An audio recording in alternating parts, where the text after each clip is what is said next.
You know it's this. Take a perk and a talk of that shit. Money swallowing like sis. Did it perfect in the kid. Got a billion who sang on my head. Look up better put on the road I just spent.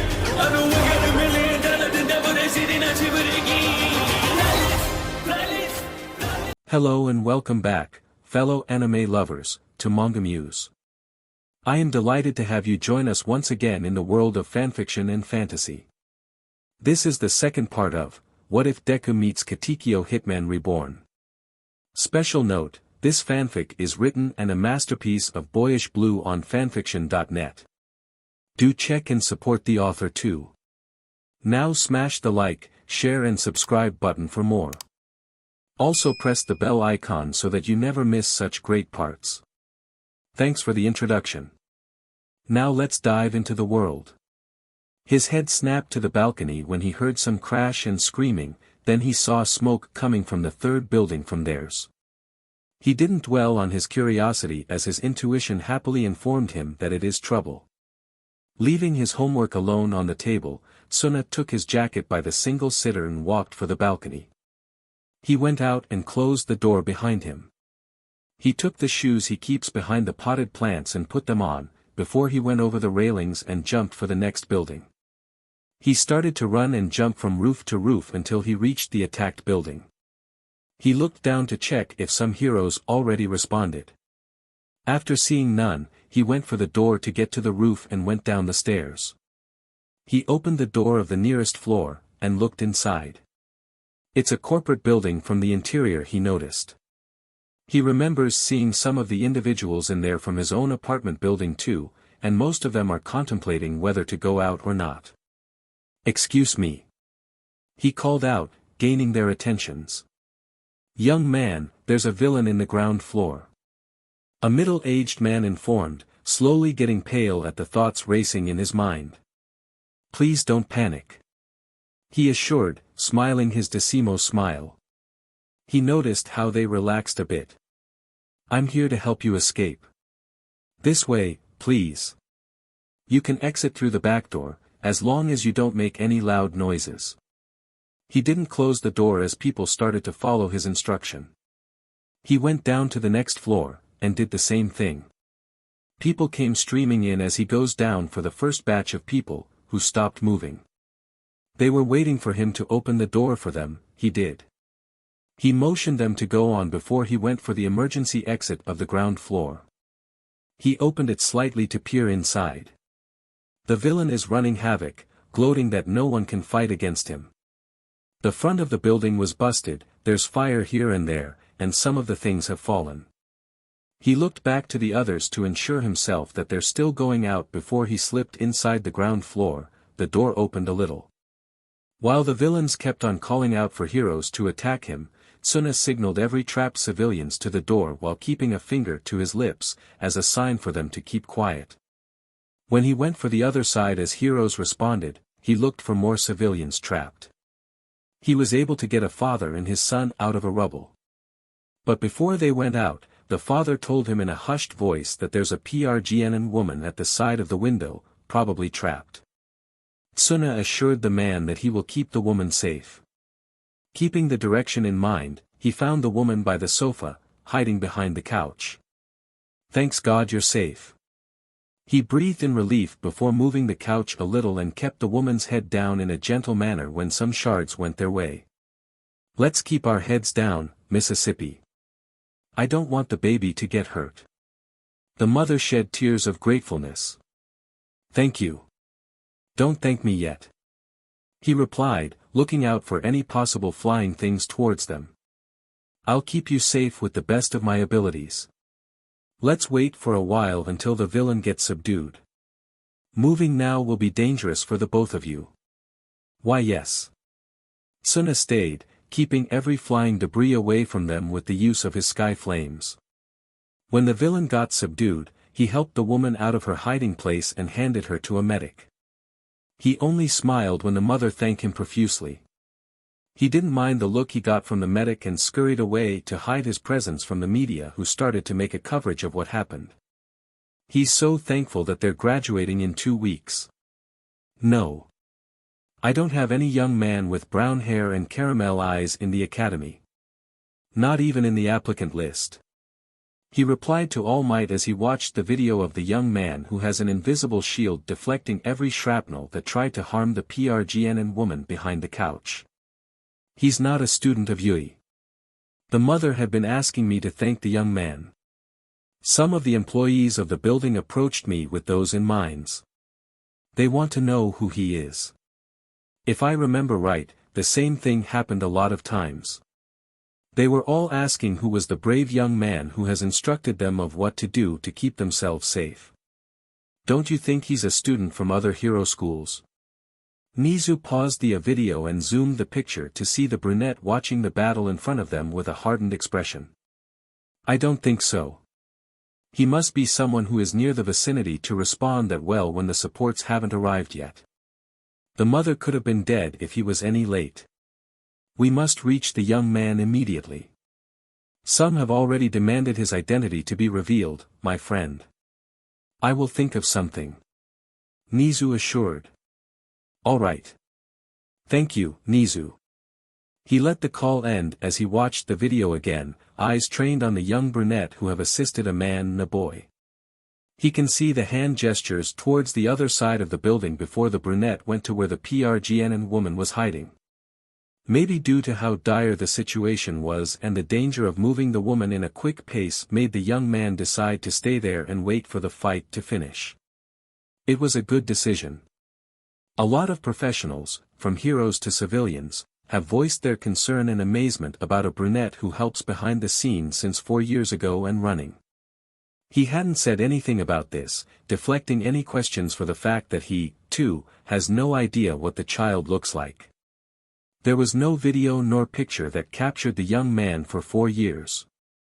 Such skill of avoiding the media and keep on being vigilante for a long time can only be pulled by someone who has been doing the job for years. Someone who knew how the media works and knows what to do at those times. Someone who had practiced and had done the same thing over and over again. A veteran. But how come such kid has this kind of experience? He could estimate the age, maybe somewhere teen. So how come there's so much experience in that young man's body? He looked up when he heard a knock from his door. The wood slid open and Eraserhead came in, looking rather refreshed. The man has changed over the years. He's more well rested these past days, healthier and glowing differently. Although he had asked Mike about this continuous change, the blonde was tight-lipped about it, only smiling fondly and amusingly that makes him more curious. You called for me? Aizawa asked, standing in front of his table. Yes, Aizawa. He affirmed.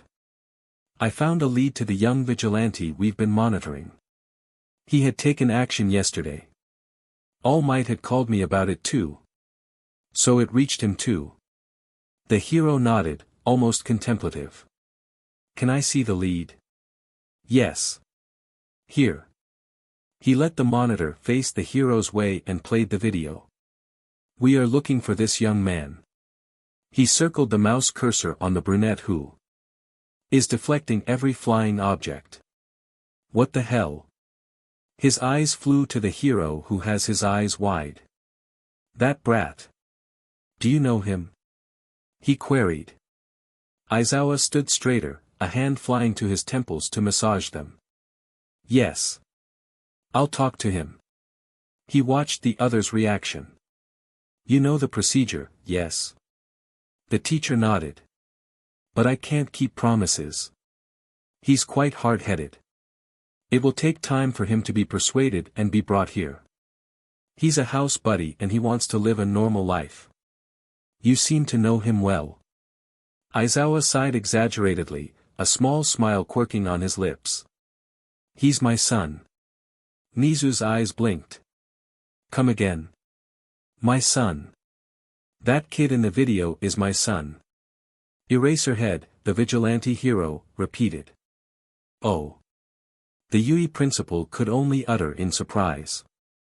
Tsuna winced and looked down to his lap after seeing the scathing glare of his dad. He pursed his lips and kept his hands from playing together. He's so nervous. It has been 5 years since he got last scolded. The moment his dad came in, Tsuna knew something was wrong. The first indication that he did something wrong was the doors slamming without any announcement of arrival. Second was when the man stood by the door of the living room and waited for him to go to a Seiza position, which he is now. And third, the disappointed glare. DMN.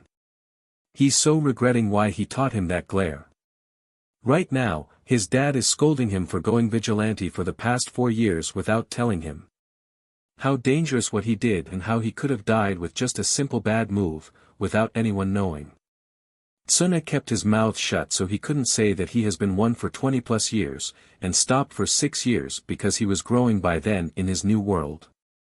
He's not old to forget the safety procedure he and his guardians established and do when some mafia attacks Sicily.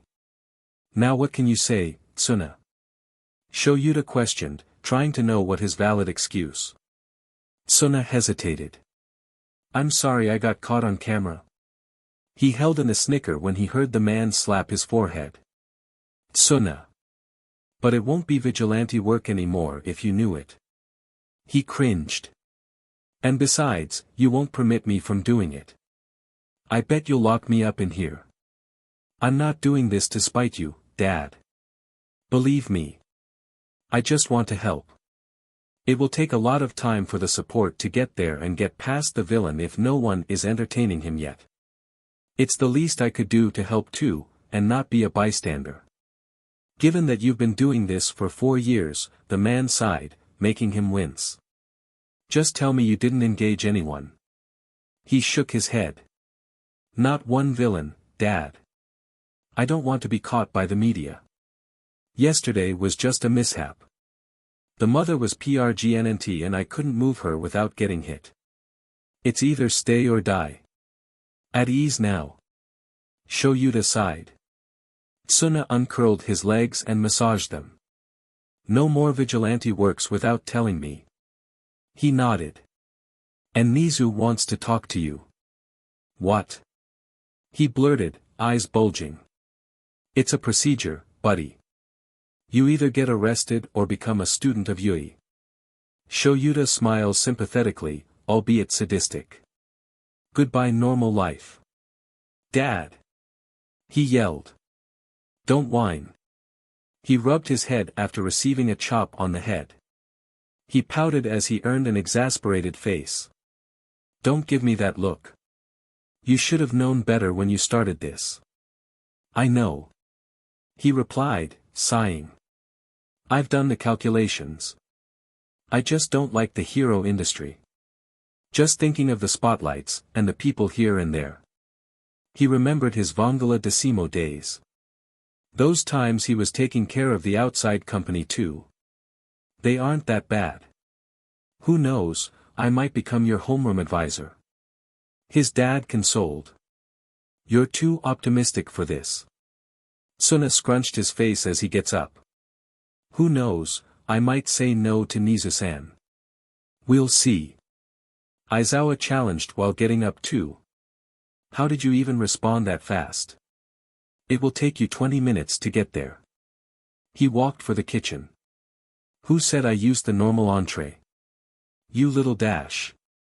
The next day, Tsuna found himself walking inside the Yui Academy compound with Shoyuta beside him. The campus itself is appealing. There are a lot of buildings, normal ones to dome-like. He can see CCTVs everywhere too. When he got ushered to the main building, he was amazed. If the outside appearance was appealing, the inside is top tier. Tsuna wondered if everything was high-tech too. If he remembered right from what his dad had told him about the school, every room has superb facilities. His dad explained everything to him as they made their way to the principal's office. It's like he was given an on-the-spot tour. He was able to see his dad's homeroom too. Hisashi greeted him when they peeked inside the faculty room.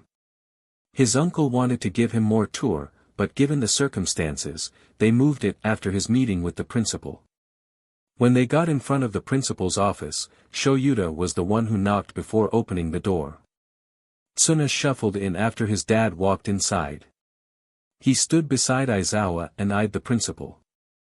Like what he hears every year in the TV, the principal is a rat with human intelligence and can talk like a human too. Of what Tsuna had heard, the principal was experimented, thus dubbing him a chimera of mixed species because of his unusual height. He can't help spitting the word experiment with venom every time he comes upon it. The brunette despised that from the bottom of his heart, because one of his mist was a child experimented too. Thanks God he was able to obliterate every family who liked to experiment on humans and animals when he was still alive. Aizawa. The principal acknowledged before standing up from his elevated seat. Beady eyes glanced at him. So this is Tsunayoshi Sawada, my charge and the hero vigilante who we have been monitoring for 4 years. His dad introduced. Tsuna bowed respectfully. Nice to meet you, sir. Nice to meet you too, I'm Nizu. The principal introduced.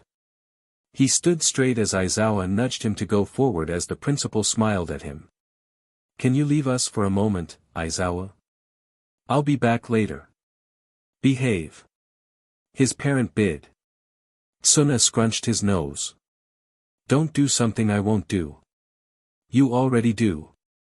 Show you to bite back, opening the door. I learn from you.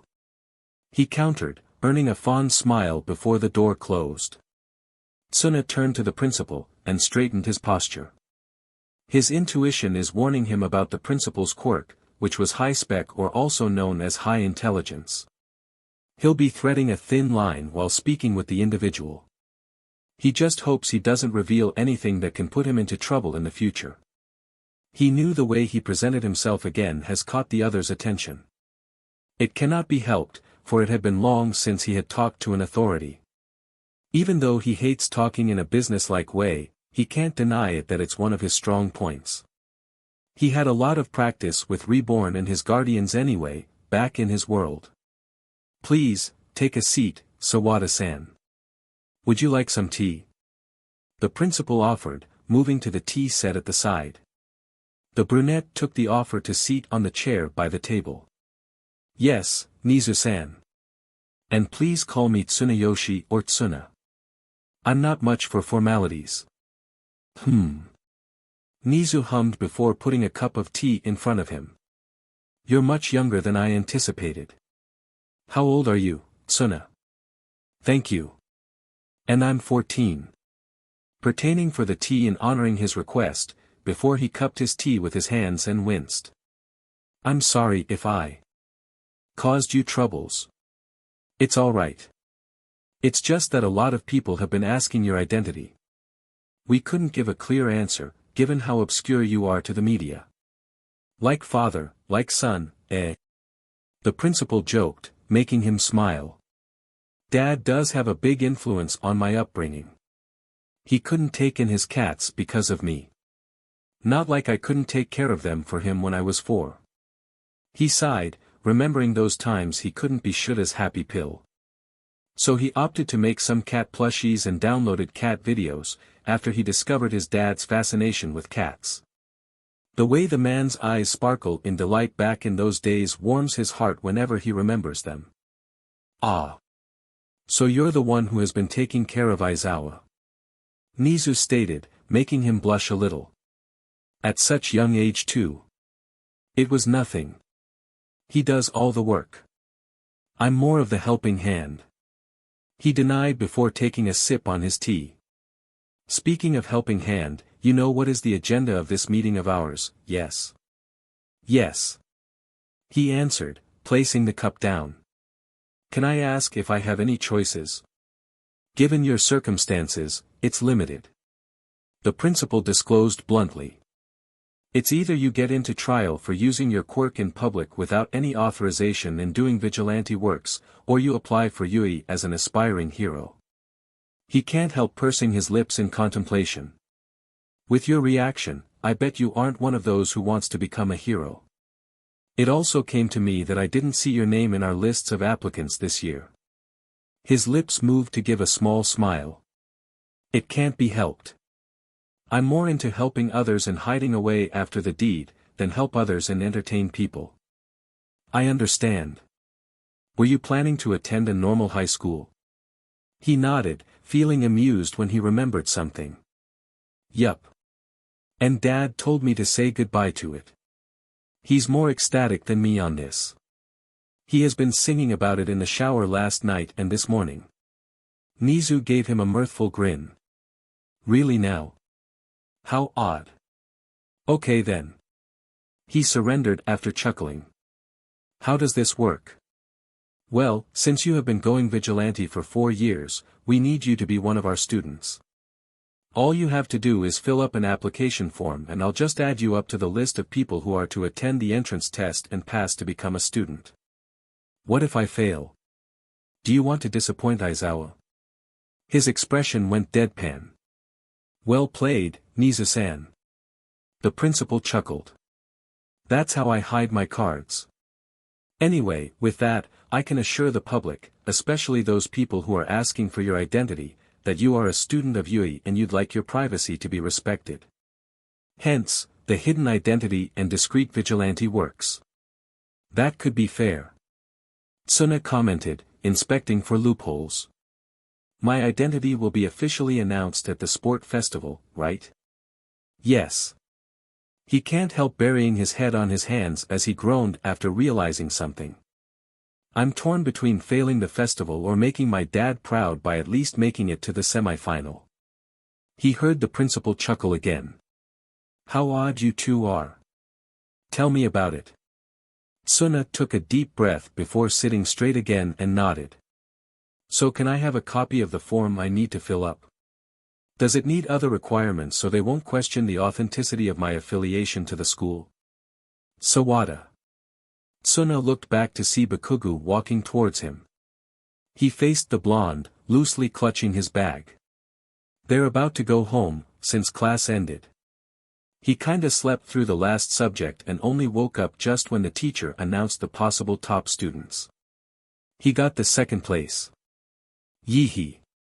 And since it should be something to celebrate, he texted it the news to Hisashi who sent emojis. They're so gonna wake up show you later. Caramel eyes looked around to see some of their classmates eyeing them. It was obvious they're anticipating something. It can't be helped. He did stand up on Bakugou when the latter said something that shouldn't be told to other people. Some are walking eggshells around him. Others were expecting him to tell them to back off or something. There are even ones who expect him to pick a fight or have a fight with Bakugou. But at least his effect was lasting. No one is trying to lay a hand on Midoriya, and Bakugou kinda stopped pestering the greenet too. Anyway. Yes, Bakugou-san. He responded. My old hag wants to invite you to lunch, after hearing you saved me too from the shitty mud villain. The blonde informed. Of course, Deku will be there. I think I have to decline. He answered, staring at those red eyes. I'm going to the hospital to see my parents. Hospital? The other parroted, sounding confused. My parents have been in coma for 10 years. He shrugged. It's the reason why they're not present in Parents' Day or the meeting. I'm going to visit them to tell them I'm running salutatorian again this year. Silence. I'm sorry. The blonde apologized. He waved it off. It's nothing to note about, or even apologize. It's not even a secret that should be kept within my circle. And it's not your fault that they became like that. I even shared it with you, so it's alright. You're quite lax about this. The other noted. My problem is a smaller scale than what others have in mind. He shrugged. Anyway, tell Mrs. Bakugou that I can't come. But thanks for the offer. Why aren't you entering a hero school? Bakugou queried. I saw your career aspiration document. You wrote 2 normal high schools there. With your quirk, you could come to VERYYYY. Tsuna blinked before smiling goofily. That's for me to know, and for you to find out. He backed away with a chuckle when the blonde almost fired off his quirk. Relax. You'll know soon. Fine. Bakugou grunted, turning off his quirk. Red eyes stared at him though. About what I did to Deku, I'm sorry. I shouldn't be the one you must apologize to, Bakugou-san. We both know that. He remarked before smiling. But I'll only accept it once he accepts your apology. I'll have to wait then.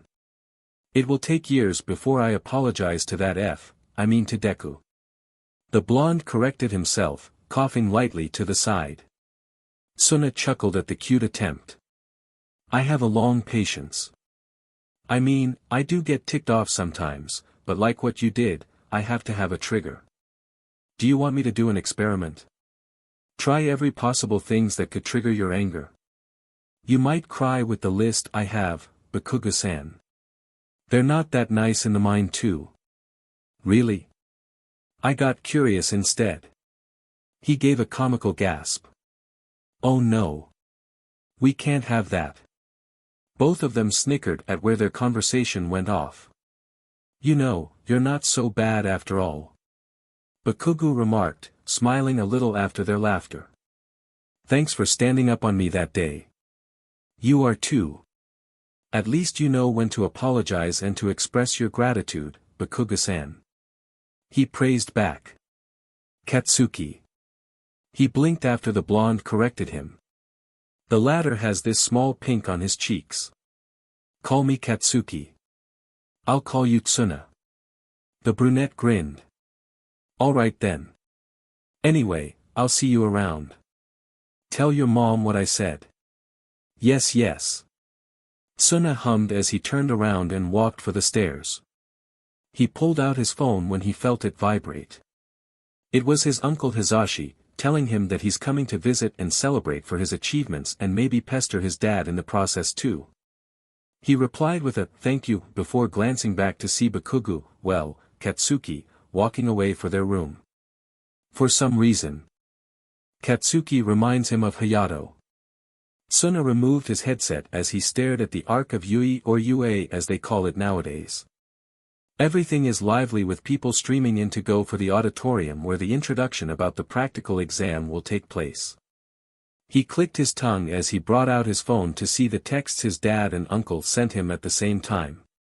His dad told him not to get late or even try backing out because he'll have punishments, while his uncle threatened to acknowledge him in every platform if he doesn't see a glimpse of his gravity-defying brown hair in the auditorium. And to think he was planning to bust out when he got the messages. It was obvious the two thought about his move. DMN. He doesn't know whether to be flattered or be frustrated at how the two know him so well. Tsuna. Caramel eyes looked up to see a familiar blonde and red eyes. He smiled pleasantly as a greeting. Good morning, Katsuki. What are you doing here? Katsuki questioned, walking towards him. I thought you're going for normal high schools. That was the plan. He can't help sighing when he remembered how the heck did he got in this mess of his. But something happened and I'm here. You're too cryptic. The blonde insulted. Tsuna grinned cheekily. Does it make me cool then? Shut up. It makes you look lame. Then Bakugou took his backpack strap and pulled him, making him stumble a little. Oh. I heard I beat you thrice in the school popularity poll because I'm handsome and mysterious. He informed as he walked beside the blonde. He chuckled when he got a glare. Bullseye. I'm gonna beat the CRP out of you later. The other threatened. He cackled before tugging his companion's jacket to point someone. That's Midoriya. I know. Katsuki grunted. They watched the greenette talk with the brown-haired lady with what Tsuna speculated as floating quirk. It looked like Midoriya almost tripped and the lady helped him. They were walking past the two when the lady turned around to go ahead. Green eyes went to them. The brunette immediately smiled and gave a wave. Good morning, Midoriya-san. He greeted. Tsuna. Keikachin. Midoriya gasped before running to catch up with them. Gee, good morning. You look nervous. He can't help observing before letting out some sky flames. Relax, Midoriya. We believe in you. The greenet took a deep breath before nodding. Thank you, Tsuna. I don't believe in him. The blonde scowled. He tilted his head to the right. I wasn't pertaining to you, Katsuki. Tisk. Then red eyes glared at their third companion. Don't stand in my way, Deku. I'll kill you if you do. Katsuki threatened, before tugging the brunette's strap. Come on, slowpoke. Tsuna mouthed to Midoriya. So Tsundere. The greenet cupped his mouth with both hands to stop his laughter. I'm going to kill you too. The blonde threatened, shaking the strap. Don't shake, Katsuki. He chided, laughing too. The three of them followed the stream of people to the auditorium. When they got there, they were given some papers before they were to pick a spot to sit, which they decided in the middle row. Tsuna found himself boxing Midoriya with Katsuki. He can't help snickering when he got a glare from the blonde. Man, Katsuki bakugou is so easy to rile up. Tsuna doesn't even remember this mischievous back in his old world. He just can't help noticing how bakugou always gravitate to Midoriya. It's like wherever the greenet is, the blonde is nearby. He can't understand what's in the blonde's mind. Like even if they're not friend anymore, bakugou has some attachment to Midoriya. Something he sees in Kyuya and Mukuro. Rivalry? Maybe. Unshakable trust? Maybe. Who knows? Welcome one and all to my live show. The auditorium quieted down with his uncle Hisashi's, or everyone knows as Present Mic, exclamation. The hero is cheerful as always, with all his gears and shades. But to Tsuna, he's the best uncle a child like him could have. Everybody say hey. The hero shouted. Tsuna tugged Midoriya, who looked at him, before counting 3, 2, 1, and together, they loudly said, hey. Oh. Present Mic uttered, amazed while eyeing them above his shades. Then he started to shiver as he grinned. I've got shivers down my spines too, listeners. Alright, examinees. I'm gonna give you the lowdown on how this'll go down. Are you ready? Tsuna cackled and tugged Midoriya again before they shouted with the hero, yeah. Oh my god. Midoriya gushed, making him grin. Now pay close attention, listeners. We'll be testing your mettle by running a 10 minutes practice run at our Reply City district. Present Mic started as a diagram appeared on the screen behind him. You can take whatever you like. Everybody gather at their designated area, you dig? Okay. Okay. Tsuna shouted back alone, seeing Katsuki and Midoriya were whispering to each other. He got an appreciative nod from the hero. We'll be sprinkling a large number of villains over the battlefield. Caramel eyes focused on the screen as Present Mic continued on. And they'll appear in 3 different varieties, with point values scaled accordingly to difficulties. Tsuna grinned at the illustrations. They're like the Super Mario Brothers that the 3 of them played sometimes. Using each of your individual quirks, dispatch as many villains as you can. Your goal, listeners, is to rack up a high score. Oh. He can't help muse while looking down to the paper in his hand. They look like robots too. And don't think about directly attacking any other competitors or any of that nasty anti-hero stuff, because that's against the rules, capice? The hero finished off. Excuse me. May I ask a question? Someone from the front shouted, standing up. It caught Present Mic's attention. On the handout, there are clearly 4 types of villains listed. Such an error would be the height of embarrassment of a top-tier National Academy of UE's caliber. The reason why we are seated here today is because we seek guidance on the path of becoming model heroes. The teen stated before turning around to see someone within their group. Moreover, what's with you? Tsuna and Midoriya looked at each other before pointing at themselves. No. You. The teen pointed a finger to Midoriya. Curly-haired kid. Huh. The greenet blurted. The teen glared at Midoriya. Can't you sit still for a second? You're distracting. If you think Yui is some pleasure jaunt, leave this place at once. Tsuna stood up and took his bag, surprising many participants. What dash? I thought this place is a pleasure jaunt. Sorry. He bowed and was about to move when he felt strong tugs on his jacket. They caused him to flail and almost fall. Hey! Shut up and sit, you bum! Katsuki chided, eyes wide in threat. Thank you, Tsuna. But please seat. I don't think I'll sit still if you go out. Midoriya whispered, smiling a little at the stunt the brunette pulled. Ah. Fine. He surrendered, before making a shooing motion. Go on. Okay. Okay. Present Mike placated, shooting him a fond look that he answered with a peace sign. Thanks for the segue, much appreciated, examinee 7111. The fourth type of villain you'll encounter is worth 0 points. Let's call them arena traps. Have any of you played Super Mario Bros. Before? I guess it's rather retro. Sawada raised a hand, garnering attentions again. I did. Oh. Good.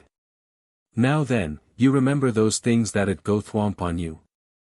There's a thing like that in each arena. Their gimmick is that they rampage when crowded. Tsuna watched the teen apologize to what he said before sitting down. Well, that's enough from me. I'll leave you all with a presentation on the school precepts of this academy of mine. As a certain hero by the name Napoleon Bonaparte once said, a true hero never stops overcoming the misfortunes in life. Then the hero peered at them with an eye. Now let's move to the main event. Plus Ultra. And may you all suffer gladly the trials to come. Tsuna found himself getting pushed by Midoriya from the back, and dragged by Katsuki to the dressing room where they will have to change. Since he got D, while Katsuki got B and Midoriya got A, they separated. He did say good luck to the greenet, to chin up, have some confidence in himself and be a hero. Midoriya smiled at him, before he got hauled by the blonde and dumped him on his designated area. Tsuna pulled his jacket sleeves to his elbows before stretching a little. The people around him are giving him a wide berth when he went for the front. Since he's in there anyway, he has to make a good impression of how he does his vigilante works. Maybe don't top, but have a decent score. Just enough to impress his dad, his uncle Hisashi and Nizu. Who knows, he might be able to do night patrols with his dad when the time comes. And start. He heard Present Mike shouted. And he activated his dying will before darting inside the city district replica of their arena. Shoyuta walked in the monitoring room just as the examinees went for their designated areas. He ignored the looks he gets while sipping some of the coffee in his thermos. He had been saving it because it was made by his son. It can't be helped if he's craving it. He went for the railing where Nizu is standing and rested his arms there. He eyed the monitors before his eyes focused on the gravity-defying hair before he looked down to his son's face. Tsuna's eyes have this gleam in them, something like he's planning in his mind that no one can decipher, unless they know the brunette like the back of their hands. He honestly thought that Tsuna will bust out, so he won't be able to take the practical exam. Even Hisashi had the same thought that very time they met by the lobby. They know how hard-headed the brunette is. Even though he is easy to talk with, and can be agreeable on some things, when it comes to himself, he won't budge. It will take a lot of persuasion, blackmailing, bribery and threatening for his son to agree on some condition. Sometime, Shoyuta has to take every card the brunette had before bringing out his. So far, the one who had made the child surrender without any fuss was Nizu. Of how, he doesn't want to know. What do you think? Any promising children? Nizu asked beside him. Mine, of course. He smirked, earning a chuckle. And start. Hisashi shouted. While no one from the examinees moved after Hisashi said, start, Tsuna zoomed in the arena like a man in a mission. Some of his fellow pro-heroes exclaimed their surprise at how fast the brunette was and how powerful his quirk is. Aizawa trained his eyes to confirm his theory about those caramel turning orange eyes. And they did as the teen zoomed around. It didn't even take long for Tsuna to get at least 40 points and counting after obliterating a lot of the robots. That was fast. Ectoplasm complimented, blinking his eyes as if he can't believe what he just saw. Who is he? He heard Power Loader asked around. Wait. Number 13 responded, clicking on the computer. Tsunayoshi Sawada, currently 15. He has. The pro-hero turned to him. He raised his thermos in greeting. Anyway, his fellow staff coughed on her fist. He's the son of young Lion and 7 who are currently still in coma. His quirk is not specified though. A running salutatorian in his current school, Aldera Junior High. What should we put on his quirk? Vlad King questioned. Let's just ask him after. Nizu decided, quieting them. He must have a reason why he left it blank. He didn't say anything as he took a sip on his coffee. Shoyuta watched avidly as his son started to help others, directing them where the robot is, after having his own fill. He had to hide his nose to chin in his capture weapon to smile. The brat had started to gain people, leading them to attack where and what. It didn't take long for the robots to go zero, then the giant robot came up. He didn't take his eyes from Arena D as the robots started to intimidate the examinees. But not his son.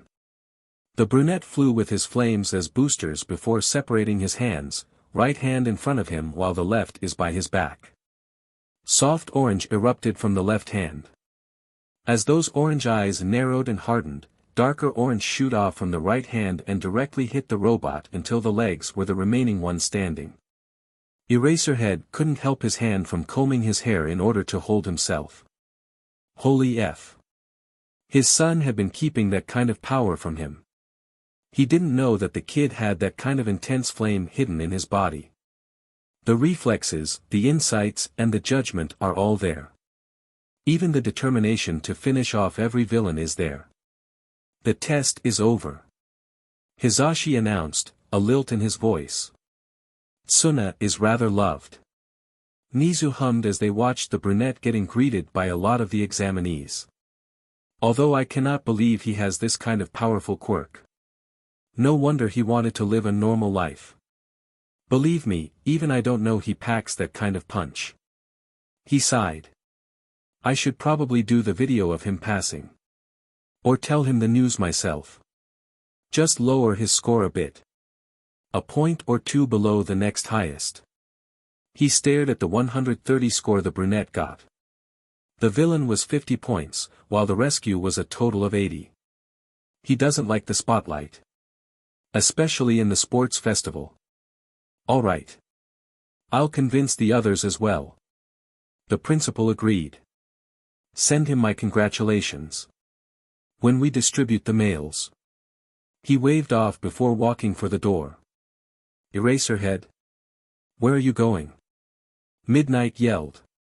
Sleep. He waved as the door closed behind him. He pulled out his ringing phone and eyed the called. Yes, Hisashi. Did you see that? Tsuna was so cool. He let his friend gush over his son as he walked for lounge where his sleeping bag was. He will praise his son at home later. What happened? He asked, eyeing the greenet who is blankly putting on his shirt. Who knows? Katsuki dismissed while taking in his own shirt. Tsuna glanced worriedly as the greenet, before deciding to open his bag when he felt his hand sting. He can't help grimacing at the pain.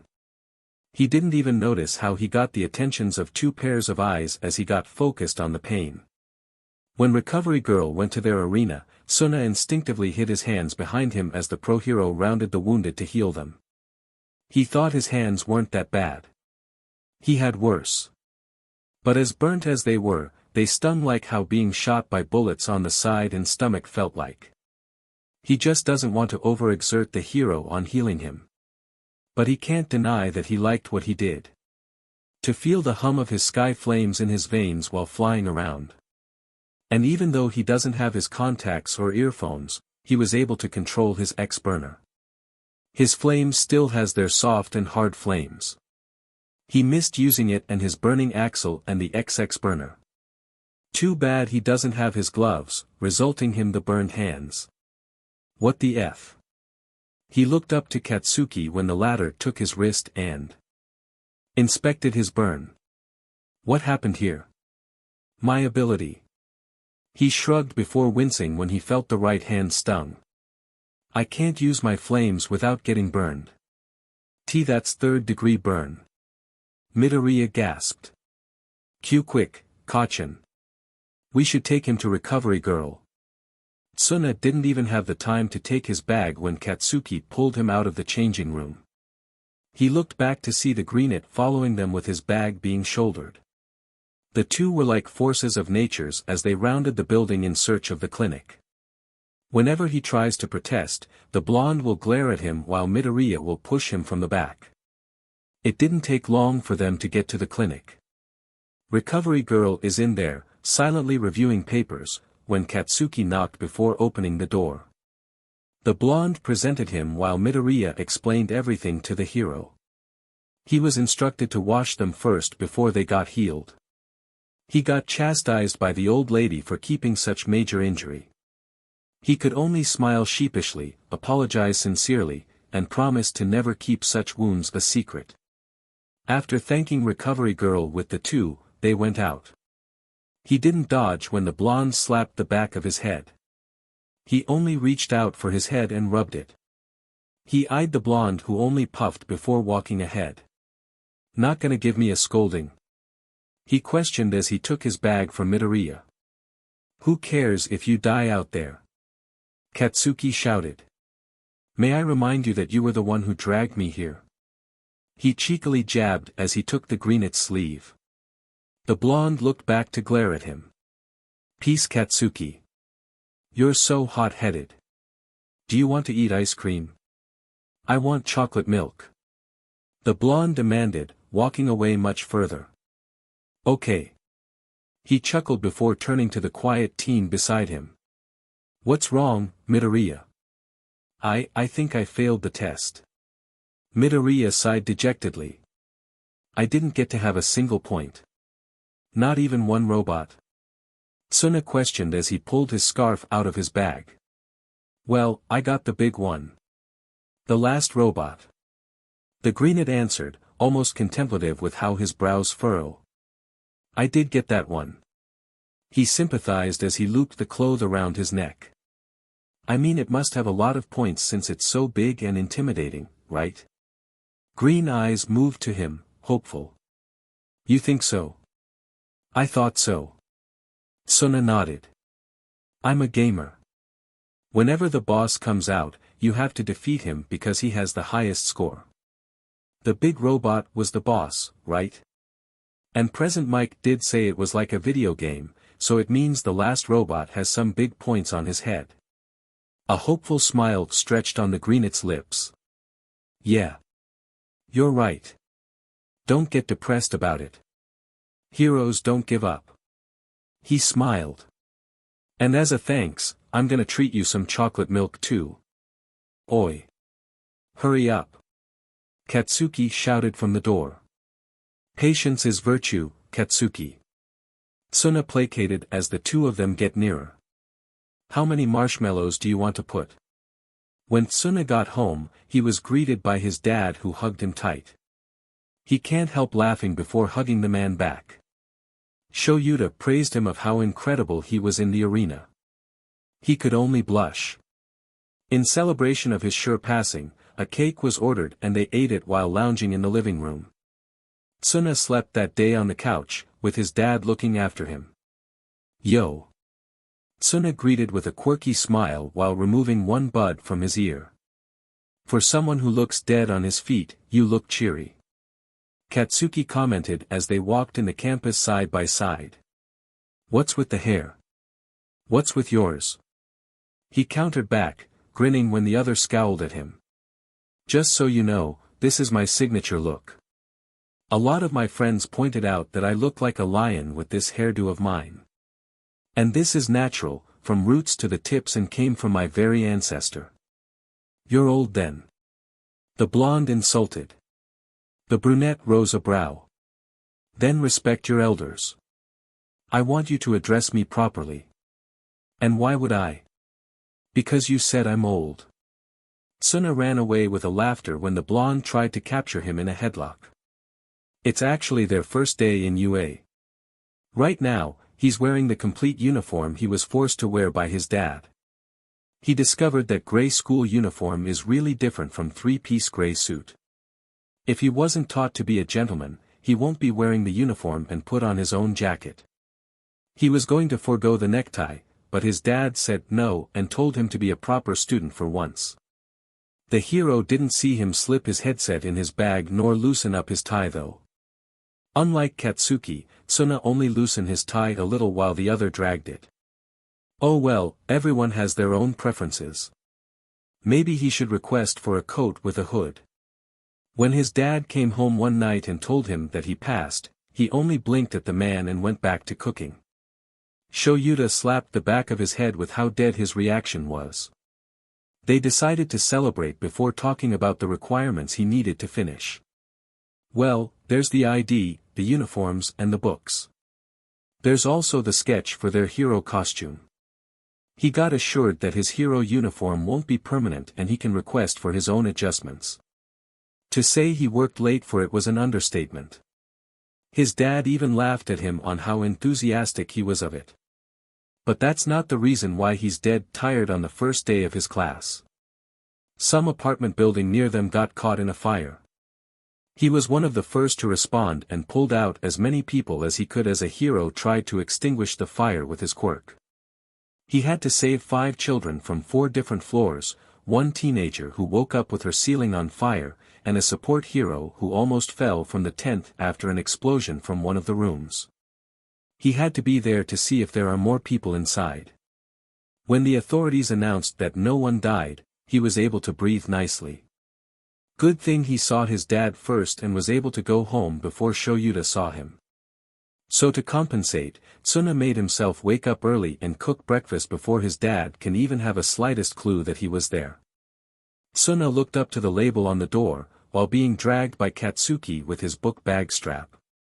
Well, he got caught, got a slap on the back of his head and got tugged.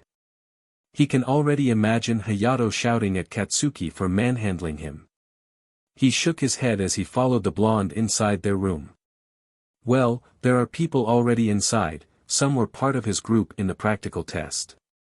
When Katsuki let go of him, Tsuna went for the single seat at the back of the room. Obviously, he's the odd one out. Hi. A girl, with short shaggy purple hair, black eyes with gold pupils, and purple skin, greeted with smiles. I'm Mina Ashido. You're that kid with powerful blasters at the practical exam, right? Tsuna gave his own cheery smile. Tsunayoshi Sawada. Tsuna is fine, Ashido-san. Oh. You could call me Mina too. Mina offered with hyped energy all over. Then Mina-chan. He agreed. This is Eijiro Kirishima. Mina introduced, motioning to a redhead with red eyes. You didn't see him in our arena because he was in B. Yo. Kirishima greeted with sharp teeth showing, eyes twinkling. He can't help smiling widely and offered his hand. You can call me Tsuna. Cool. Not one for formalities. The redhead commented, as he took the brunette's hand. Same. Are you friends with that blonde you came in with? Tsuna glanced at Katsuki who was arguing with the glasses guy in the practical exam. Kind of. More of he respects. Me. Is he cool? Mina queried. Well, he grinned cheekily. For me, he is. But we have our own opinion, right? You're right. Mina nodded, thoughtful. But, he leaned in, making the two lean in too. He's at Tsundra. He laughed as the two cracked up. Hey, isn't that Dash? The three of them looked at the door to see Shoyuta sleeping out of his yellow sleeping bag. It took you lot 8 seconds to quiet down. Life is short, kids. You're all lacking common sense. The man drawled, surveying them.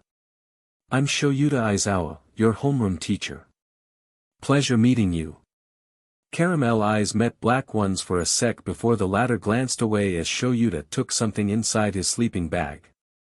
A blue uniform with white linings. Wear these immediately, then shove off to the PE grounds. They all went for the dressing rooms after the hero went out. Tsuna didn't talk like anybody else, as he removed his uniform and put them on the locker before putting on the blue uniform. He wrinkled his nose in slight discomfort.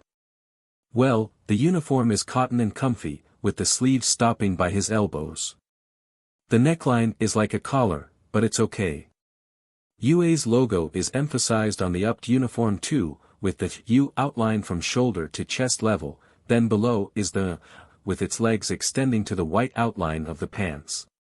What Tsuna finds uncomfortable is the way the cloth is pressed on him. He feels self-conscious showing off the body mass he accumulated for 5 years. Not even his dad had seen them. Wearing baggy clothes have been his getaway from prying eyes, and suddenly showing them off in UA doesn't really feel nice for him. As what Shoyuta instructed, they gathered at the PE ground. Their homeroom teacher is already there. Tsuna stayed at the back, having a thought of what will happen. His dad is freaking eccentric sometimes. He has his own idiosyncrasies when it comes to his students' first day. Tsuna wonders if he'll fit into his family. You guys are complete? Eraserhead asked, earning the 4 eyes answer of, yes.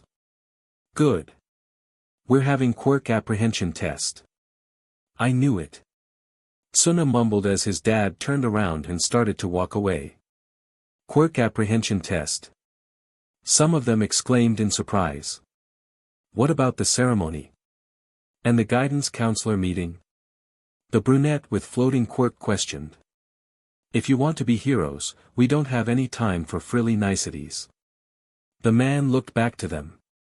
You all understand the school's reputation for freedom on campus. Well, that freedom goes for us senseis too. Softball pitch, standing long jump, 50-meter dash, endurance running, grip strength test, sustained sideways jumps, upper body exercises, seated toe touch. These are all activities you know from middle school, naturally. Physical activities where you were barred from using your quirks. The country hasn't gotten around to standardizing those sorts of records or keeping track of average performance levels. Well, that's negligence on the part of MEXT. Bakugou, Aizawa addressed to the blonde who perked up. How far could you pitch a softball in middle school? 67 meters. Katsuki replied. Stand there. Shoyuta nodded to a big circle with a small pitcher mound. Katsuki complied before catching the softball. Try using your quirk this time around. As long as you don't exit the circle, anything you do is fine. Don't hold back. The blonde stretched his arm before taking a position. You got it. Then he pitched with an explosion. Die. Tsuna blinked before tilting his head to the side. Die.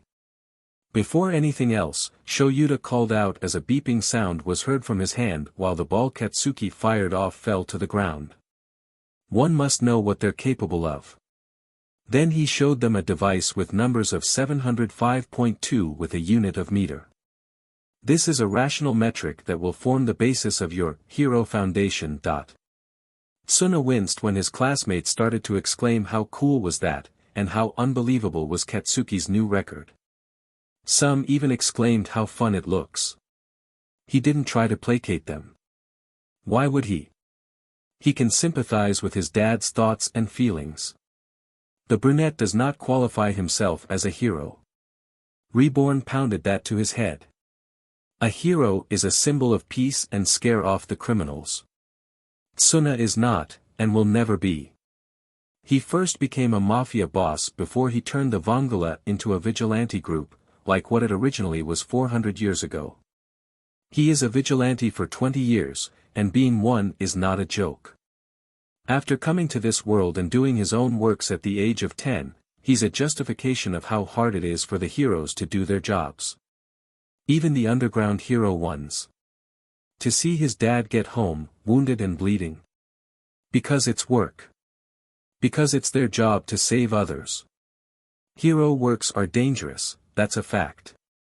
So you were planning to spend your 3 years here, having a good old time. What happened to becoming heroes? His dad remarked, taking the others by surprise as he glares at them with vengeance. All right then. In that case, new rule, the student who rank last in total points will be judged hopeless and instantly expelled. His fellow students stared at their teacher in astonishment as the latter grinned sardonically at them while combing his hair with a hand. Yup. He should have never taught that to him too. Our freedom means we dispense with students as we please. Welcome to this. The Department of Heroics. Voices of complaints were heard that Tsuna didn't bother to hear. Natural disasters, massive accidents, ego-mad scientist, etc. All kinds of calamities can happen when we least expect them. Aizawa continued on, ruffling his hair again. Japan's now positively drenched in unreasonable. And it's our job as heroes to reverse it all, and restore reason. If you were counting on a friendly chat at the local McDonald's after school, that's too bad. From now on, for the next 3 years, all you can expect from your life at UE is one hardship after the next. This is plus ultra. Then he raised a hand, giving out a challenging smirk. I expect you to overcome these trials and climb to the top. Tsuna can't help smiling at the challenge. Now then, that was the demonstration. Time to step up to the plate. Caramel eyes glanced away when expectant black eyes looked at him. Not that he can't have his dad proud or something. Heck, he's also a kid who loves to get praises from his parent, be it an adoptive one. But, Shoyuta shouldn't expect him to top every trial, right?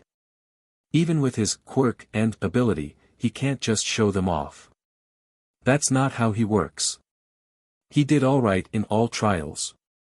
Sometimes in the middle, rarely near the top. He didn't really break his personal records since he didn't use his quirk nor ability. He can't rest burns, thank you very much. He has to keep them low too, since he doesn't want much attention. He kept his head low every time as well, so he won't catch his dad's eyes. He doesn't want encouragement. Next.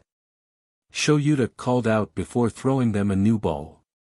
Tsuna stepped back and let Midoriya catch the ball. He looked away when he got a subtle glare from the hero. He watched everything from the side. At some point, he had to purse his lips to keep his smile to himself when Midoriya was able to impress his dad.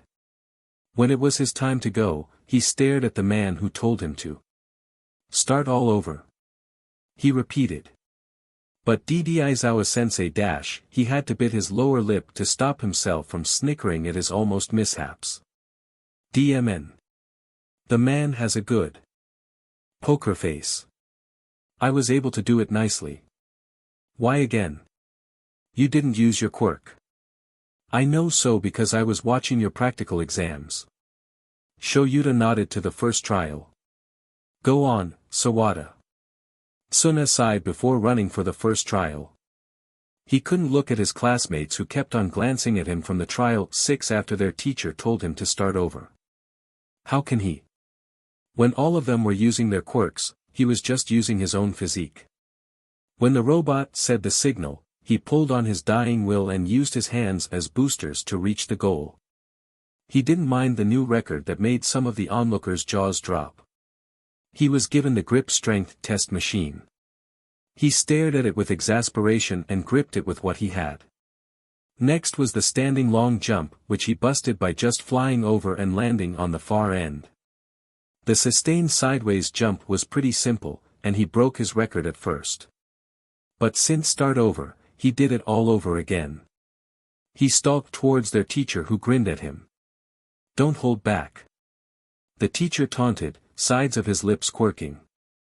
Tsuna's orange eyes narrowed a little before he took on a pitching form, remembering how Takashi taught him some years ago. With my dying will. And he pitched it.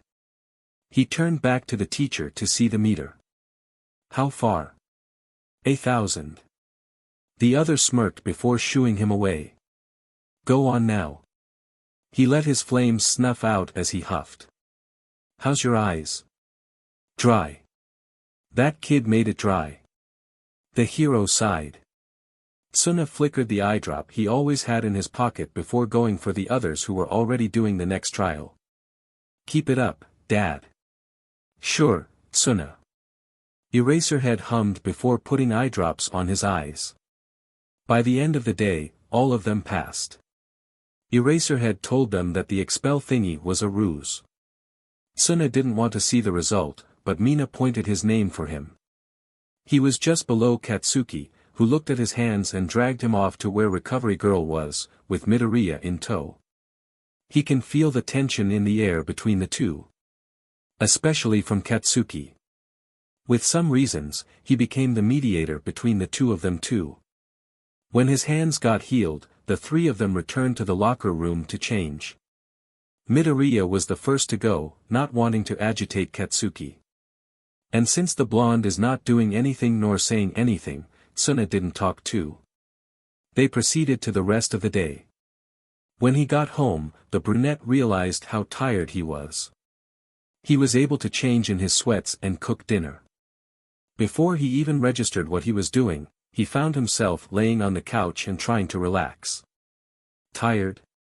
Shoyuta asked him when the hero got home and checked on him. Tsuna lifted his head from the plush cushion and glared at the man. You are one heck of a SDST. Ah. Don't be mean. You already know how I work. Aizawa teased before going somewhere. Have you done dinner?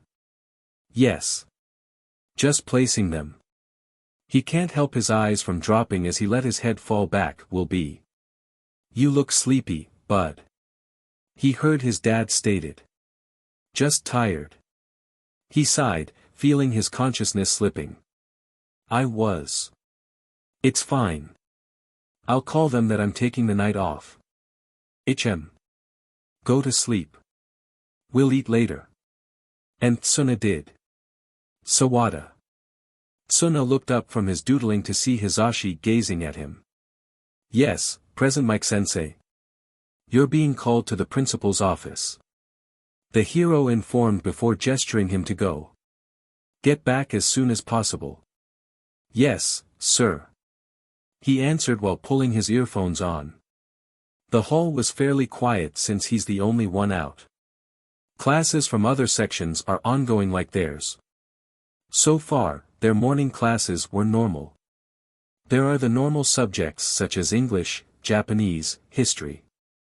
There's also math. And in his opinion, having new teachers for those subjects makes them a little bearable. Not that he doesn't entertain himself with small music and doodling. These days, he had been thinking about his old life. He got so used to the Quirk world that he can only refer for his old one as an experience that he shouldn't forget.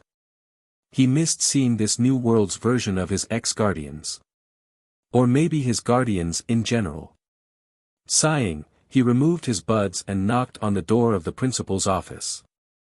He heard Nizu permitting him to come in, so he did.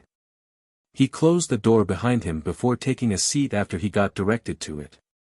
Good morning, Nizu-sensei. He greeted. Good morning, Tsuna. The principal smiled. How are you? I'm good. Adjusting nicely to the new school. He disclosed with honesty, taking the cup of tea he knew was for him. Good to hear. How's Aizawa as your homeroom? Nizu mused. Tsuna sighed. SDST. Nizu chuckled before turning the computer monitor to the brunette's way. A lot of teachers are wondering what quirk name are we going to put. You didn't specify here while you did when you went to pass your costume sketch. Tsuna pursed his lips. You can put Dying Will. Dying Will? The principal questioned, clicking the letters to form the words. Why that? Well, my ability isn't like a fire. It's flames. It's pretty different from the fire quirks. I don't explode, nor just make fire. I harmonize. He breathed as he tried to remember what Reborn told him and how his flame type works. In an instance, we can say that the human body is an orchestra. If one organ fails to play, there's an imbalance. My flames, or dying will be the reason why that one organ that failed to do its duty will be able to perform again. It's like until it was given enough supplements, I will still be able to make it work. Oh. The principal uttered, eyes blinking. He turned sheepish. I know it's kinda complicated, but when you see it in action, you'll know how it will work. Does Aizawa know of this? Nizu asked. He shook his head. Dad doesn't know my quirk, except for the other one. Other one? He winced. I don't really like using it because it's my trump card. So can't it be not recognized? The principal sighed, oddly fond. But you have to tell me what it is. Tsuna nodded, relieved. When he got back to class, Tsuna got tugged by the others to the grand mess, where a hero named Lunch Rush was cooking. He ate with Ojiro, Satu, and Kuda. Ojiro is a martial artist, Satu has a quirk named Sugar Rush. Byakuran will love this guy, and Kuda is a shy person who can talk to animals. He bonded with the three a little, about mundane things and the practical exam. After that, they went back to class to have their afternoon class. What he didn't expect was All Might teaching them foundational hero studies. For this class, we'll be building your hero foundation with various trials where you'll get tons of credit for it. Let's jump right in this. He proudly showed a rectangular plate with "Battle" on it. The trial of battle. Tsuna perked up like how others did. And to go with your first battle, the symbol of peace gestured to the wall on their left where rectangular outlines can be seen. It slowly opened and showed some see-through panels with numbers on them. We've prepared the gear we had you send in requests for to match your quirks. The brunette grinned, getting a little excited to see if the school really made his request. Get changed and we'll be ready to go. Everyone gather at ground beta. The hero announced while walking for the door as others took their battle uniforms. The garb you bring into the battlefield is vitally important, boys and girls. And don't forget. From here on out, All Might stopped by the door to look back to them. You're all officially heroes. Yes. His classmates shouted in unison. Tsuna went for the last number, which was 21. He opened the glass and took the packet out. He stared at it before sighing. He just hopes nothing serious will go through that afternoon. Tsuna can't help himself from sighing as he adjusted his collar before pushing his tie upward. He took his headphones and gloves before going with the others. So far, the costume he wanted to have with specifications are on point. He tested his flames on the material, and it didn't burn. When he tried tearing it apart, it didn't break. They were comfy too. He hasn't tested his gloves and earphones, but his contacts need some adjustments. Maybe he should request something. He hadn't tried it on X-Burner and XX-Burner anyway. But given his gloves right now, he won't be able to fire the latter. Sawada, what kind of hero costume is that? Ida asked to him as they entered the tunnel, garnering some of their classmates' attentions. Whoa! Kirishima exclaimed. The redhead gave him an overall. You look good, Tsuna. Tsuna put on his headphones. It's black suit. That's rather unusual. Yayarozu commented, inspecting his costume. It looks like a normal suit. At least it's more formal than Kaminari's. Mina teased, earning a pout from their mentioned classmate. It's heat-resistant. He supplied while putting the gloves on. Instead of giving the original design of his original gloves, he went for black ones with silver fingers and circular plates on the back of the hands with X on them, and flexible silver bands on the wrists. He clenched his hands for a test. Ha! This won't really accumulate them. You're a fire quirk, Ribbit? Azui queried, walking beside him. I'm more of a flame type. He answered, earning curious looks. Well, fire is known to be a product of combustion. The flame is the glowing part. Like while Katsuki blasts, I blaze. He explodes, I glow. Oh! Others exclaimed. Those are different. Kaminari inquired, a little confused. They sometimes correlate. Like if there is no fire, there is no flame. For example, the TV won't lit up if there is no electricity. Yaoyorozu backed up before eyeing him with expectation. But what makes yours different, Sawada? I can light mine without any sources. He chirped as they exited the tunnel. You'll see later. Now let's see what you're made up, you embryos. All Might greeted them at the end of the tunnel. It's time for the trial of battles. As All Might started to explain to them what the trial is, Tsuna was able to grasp everything. In summary, the trial of battles is a battle between a pair of heroes and a pair of villains inside a 5-story building. The villains have this nuclear weapon that they have to guard before they will deploy it. The job of the heroes is to subdue the villains or touch the nuclear weapon before the time runs out. And since he's the odd one out, maybe we should draw again for Sawada. Yaoyorozu suggested. Or maybe if someone is willing to go second. Shuji offered. Or I can do it alone. Tsuna offered, which got negated. It will be unfair. Ojiro dismissed with a shake of his head. But it will be unfair for the second try too. He pointed out. It will be fine. Plus ultra. And he raised a peace sign. The others sighed in defeat. But, the fastest pair to win will be your enemy. Yaoyorozu finalized. The brunette gave a salute. Got it, ma'am. All Might gave them a thumbs up. Good decisiveness. And the first 2 pairs to go combat will be the following. Then he put his hands on 2 different boxes, a white box for heroes and red box for villains, and pulled out 1 ball each. Pair A will be heroes. Pair D will villains. Tsuna's eyes went to Katsuki and Midoriya before he nervously breathed a laugh. Oh boy. As the 2 pairs went for their designated places, the rest of them were ushered to a monitoring room. Tsuna sat himself at the very front, intending to watch the match with his own eyes. For the past months, after his explosive fit that day by defending Midoriya and standing up on Katsuki, he won't deny that he got to know the 2 more than he expected for the months that followed. He doesn't know if it was his intuition acting, or his matured and aged brain working. He noticed that Katsuki has some unknown insecurities towards Midoriya, while the latter hates and admires the former. It's like both of them have their own insecurities to each other that they couldn't settle just yet. Maybe it will take a lot of fight. He should probably leave it to his dad. Shoyuta is a good educator to boot. Like what Tsuna predicted, the fight between the 2 was explosive. Everyone can hear what they were saying, all eyes are on the 2. There's even a time that Kirishima wanted the battle to stop with how much Midoriya was getting beaten up. But before All Might could stop the fight, Midoriya and Uraraka were able to win with a plausible teamwork but careless approach.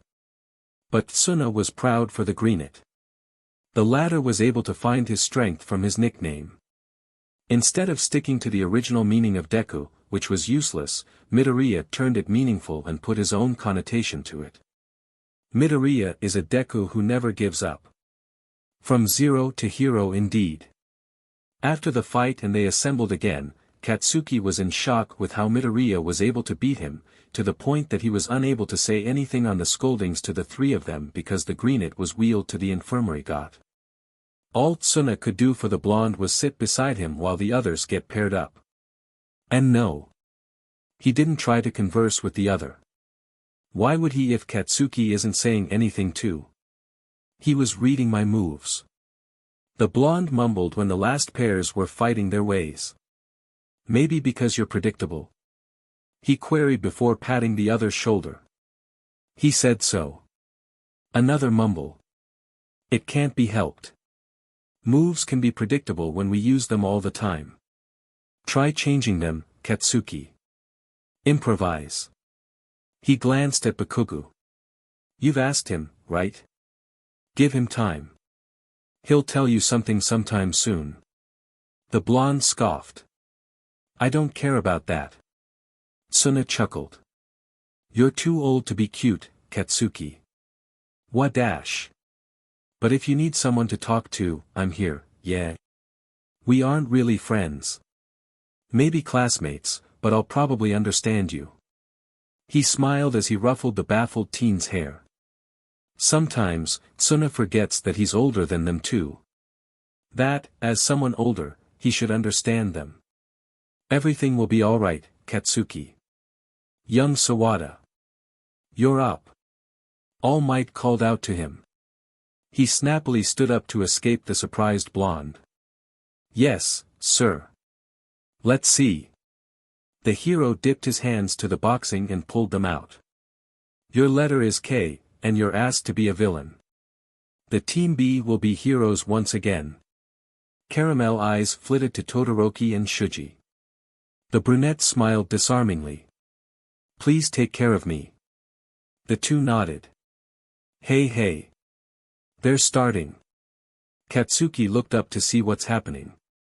The monitor focused on this half-ice guy and that tentacle man while the other monitor went to focus on Tsuna who looked lax, sitting on the floor with his back on the egg-like capsule. It's like the brunette is not a villain that is going to be attacked by heroes any seconds. Red Eyes kept on watching, unable to drift his eyes away as All Might said, start. The moment that Todoroki entered the building, he made the building get engulfed with ice. All, except for the room Tsuna was in. As Shuji and Todoroki started to ascend the stairs, all of them watched Todoroki's ice starts to melt. Wait. The redhead among them voiced. Tsuna dash. He's in flames. Yayorozu uttered, eyes still on the monitor. I don't know how hot it is in there, but to keep Todoroki's ice from coming in. He's not even melting the weapon. DMN. Is it just me or he's the most laid-back villain I'm seeing? Kaminari cursed as Todoroki's ice turned to water completely, and they can see sweats forming on the two's forehead as they ascend, they're not even at the 4th floor. Unbelievable. He heard Mineta mumbled. It most be scorching there. Hey. Tsuna's standing up. Kirishima shouted. Katsuki blinked when he saw an orange flame manifesting between the brunette's brows. Tsuna's gloves donned the same orange flames, and before they knew it, flames erupted. All eyes were on the monitor, watching as Shuji went for the nearest window and jumped out there, while Todoroki tried to make some ice. The ice in the whole 4th floor melted and evaporated before they even became water. Before long, the flames retracted until only Tsuna's eyes were orange. The flame between his brows and hands were gone. It looks like his gloves evaporated because of the high density of flames he let out. The temperature went low, enough for Todoroki to come up, and try to make the whole room get covered in ice, but it never reached. They slowly melts. It won't work. The brunette in suit commented, leaning on the egg. You're in my domain. I can still touch the weapon. Todoroki informed. The brunette smirked and waved off a hand. Sure. Go on. Be warned though. Katsuki felt shiver went down his spine when those orange eyes went half-lidded, almost challenging even though so cold and expressed this insane look. He suddenly remembered that time in their room. But this time, far scarier. Before your hand can touch my weapon, your hand will break into 5 pieces. I hate it when the things I like get touched. Tsuna continued, patting the weapon. I get a little creative and imaginative when provoked. Todoroki just stood there, eyes wide. SHT. The blonde heard some cursed. How can you move with a threat like that? Mineta shouted, eyes wide with what's happening inside the building. Should I say thanks God for making Sawada a hero and not a villain? Kaminari voiced in uncertainty. Time's up. All Might called out on the mic, villain wins. They watched as the brunette's eyes went back to Caramel before raising a peace sign to Todoroki with a cheery smile. Do I pass as a villain? I mean, I can go for a recon and disguise as one of them if needed. Katsuki can't help the small grin from forming on his lips. He can't dismiss the fact that getting to know Tsuna became interesting. The brunette may look unapproachable all the time with his headset on, but once he talks and socialize, he has this different vibe. So outgoing, always cheery and optimistic, and understanding. Yet, he's also realistic, decisive and rational. He's never annoying regardless of how much he teases the blonde. And to think he offered a shoulder to lean on. Seeing those results yesterday and today, he can say that the brunette is much more powerful than he is. But he swore to surpass All Might, so why not surpass Tsuna too? To Katsuki, he respects the brunette like how he respects his mother. There's just this something Tsuna that demands respects, and forces you to pay respect. How was the battle trial? Shoyuta questioned to his son, who is scribbling something on some papers while listening to the TV. It was fine. Shoyuta peered from his position by the kitchen and raised a brow. Fine. Yeah. Nothing I couldn't handle. The brunette answered in a distracted voice. How do you integrate a chain rule again? Eraserhead felt the sides of his lips quirk up in fondness as he hears the teen groan in frustration again. In whatever age, math will always be the enemy of his kid. Even at kindergarten, when they came home from the school, the first he heard from the child was a groan of how he hates math. Shoyuta couldn't understand why the kid hates math that much, but seeing the kid go frustrated over it makes him chuckle. Aizawa went back to his work, which was making dinner just for the heck of it, while thinking about the papers All Might gave him after the trial of battles. Of course, the first evaluation he searched was his son's. And to say he was intrigued with the evaluation was not something unusual, but still worth the frown. Tsuna's remarks were great, although for a villain. According to All Might, the brunette is dangerous to be a villain. Although he acted as one, he got what a criminal should act. Determined, challenging, menacing, cold and heartless. Most of all, insane and ambitious. The brunette's threat on Todoroki sounded earnest. Like Tsuna means every words he said. In terms of quirk, not even Todoroki's amazing ice quirk control can beat the flame of his son. All Might specifically underlined the word scorch to describe how the dying wool was able to evaporate all ice in the fourth floor of the building. Maybe he's thinking too much, but Aizawa entertained the thought that came to him when he read the word scorch. He remembered the day he responded for the Sawada family. How the walls of the room were scorched like they were licked by fires. Or maybe flames. He didn't really consider Hisashi's theory at that time because it was impossible, but maybe it did happen. That at the tender of age of just turning 4, Tsuna got his quirk.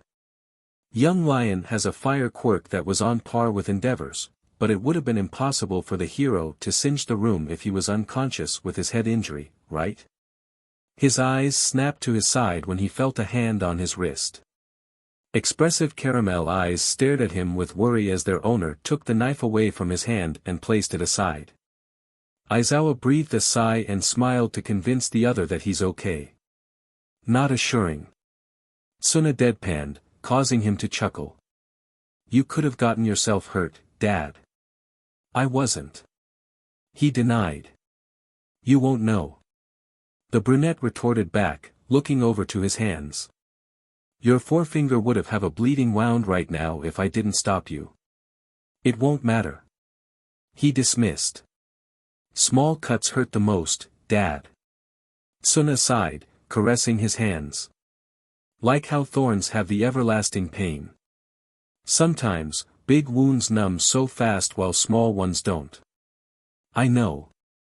He patted the fluffy head as he sighed. You worry too much. Just don't want to see you get hurt. Again. Aizawa heard the unsaid word. How will you fulfill your promise to me if I don't? I still will. His son huffed before smirking. No one can touch my family while I'm around. Remember that, Dad. Shoyuta rolled his eyes before putting his hands on the teen's shoulders and turned him around. Go do your maths, kid. I'm not falling for your tricks. Arg. No. Not math. The other groaned before both of them perked up when they heard some Italian lullaby resounding in the apartment. Oh. That's mine. Shoyuta watched his son jog for the living room. The hero shook his head before turning to the things he was cutting. He did everything in a fast manner while listening to Tsuna greet the other side of the line. He was about to turn on the stove when he heard a doorbell and the brunette's light steps approached the door. Yes, Katsuki. But you were Dash. He told me. A gruff voice, Shoyuta recognizes as Bakugou's, said between pants. Go on. Tsuna urges patiently. Shoyuta turned the fire on. Under the skillet. Deku told me that he will tell me everything when the time comes and that he will make his power his. Bakugou clarified. Just like what you said, he told me something. See. I told you it will be alright. Tsuna cheered as Shoyuta put oil in the pan. But that's not all you wanted to tell me, is it? No. I'm going to tell you that I'll be the #1 hero and I'll surpass All Might like I said so. You said I shouldn't make you laugh because I want to be a hero with this personality of mine. Let me tell you that I will become a hero as me. I'll beat Deku. I'll achieve greater than you. Then I'll surpass All Might. Remember that. Aizawa put the ingredients as he heard Tsuna's soft laughter. Okay. And I'm not cute. Then some stomping was heard. Be careful on the way home, Katsuki. Tsuna yelled by the hallway, earning a yell that sounded like a mix of response and some profanities. Man, Katsuki is such a tsundere. The brunette snickered while closing the door. Well, aren't you close?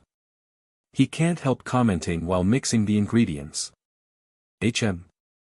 Not at all, Dad. He glanced back to see the brunette clicking away on his phone with a soft smile on his lips. Katsuki respects me. I don't even think he sees me a friend. Just pure respect. Ha! He uttered as he continued what he was doing. Shoyuta secretly smiled. He's not really the type to meddle with Tsuna's business. After the brunette turned 9 and started to insist that he goes alone to the hospital so Aizawa can sleep all he wants. But since the day Shoyuta discovered that Tsuna doesn't like socialing with the kids in his age, and always prefers to be alone in class, he can't help getting worried. He knew he can't come to some of school events. Sometimes, it will take Hisashi to inform him because Tsuna rather had him sleeping and resting than attend some irrelevant event. So he decided to find some ways for the brunette to enter UA after they discovered Tsuna's quirk. Although, he didn't expect for his son to interact nicely with Bakugou and Midoriya, at least it was a start. Then voila! Who knew Tsuna was the hero vigilante they were trying to get a hold of for 4 years? Shuta's plan went smoother than he expected and faster than he anticipated. When he saw how Tsuna interacted with his classmates the day he made them do a quirk apprehension test, he felt relieved. Now hearing him have a conversation with Bakugou, he knew all he has to do is push more to make them bond. He wonders how he will do that. Heh. He's finding himself wondering every time it's about Tsuna. Really, he wonders. Hey Dad. Yeah. Do you have aspirin? Shoyuta turned halfway to see Tsuna wincing and has his right eye closed in pain. What hurts? My head does.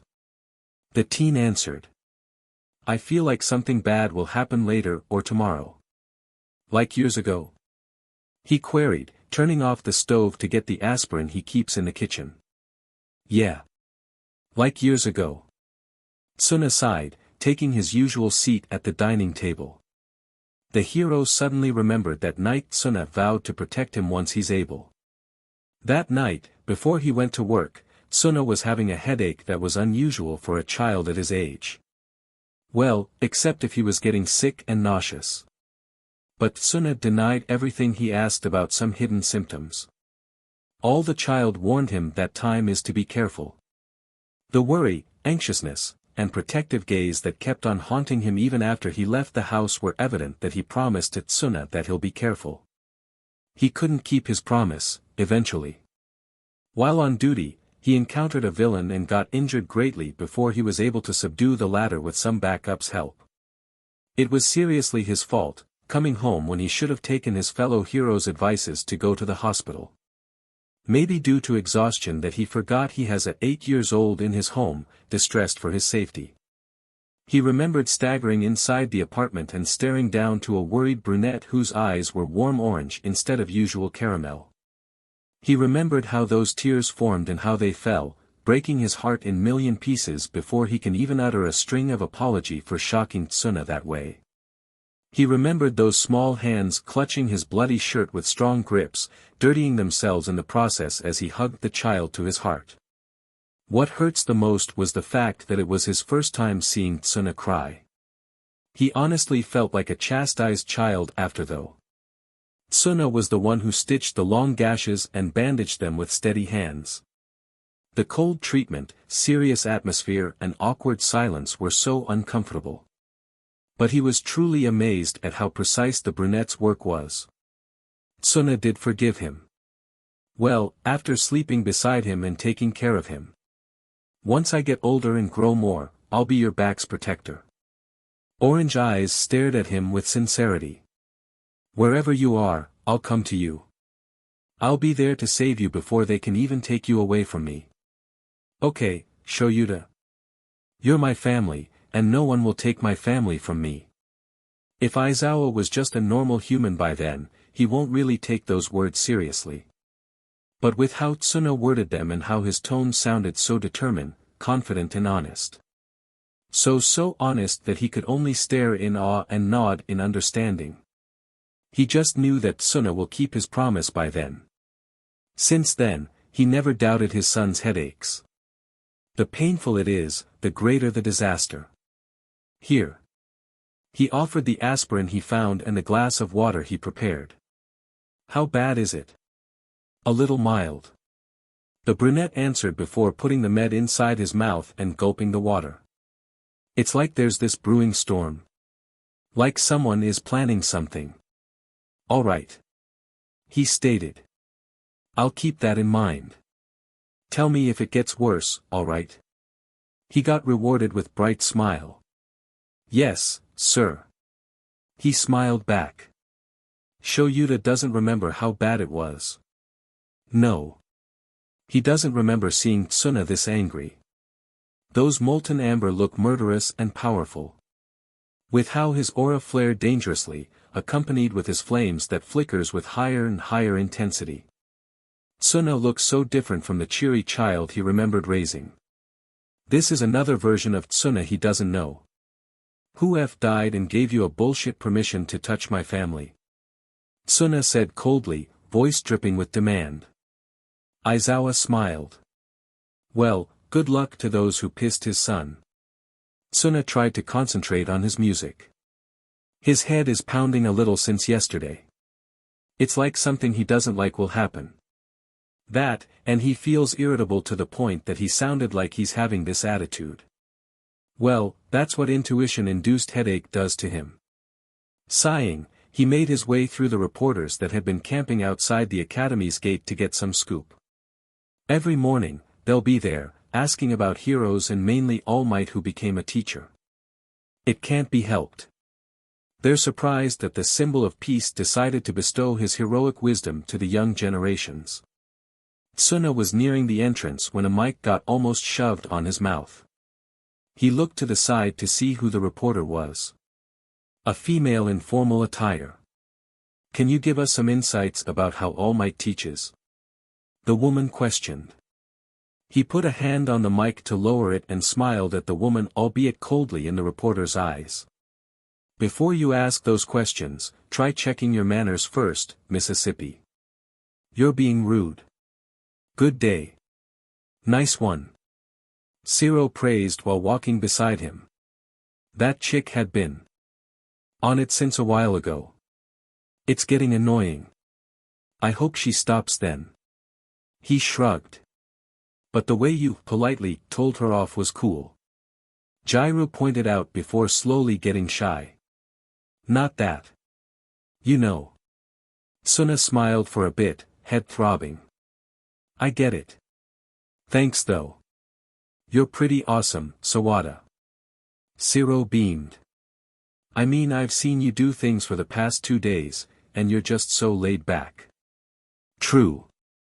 Jairu seconded. Although you can look unapproachable with your own headsets on. He can't help chuckling.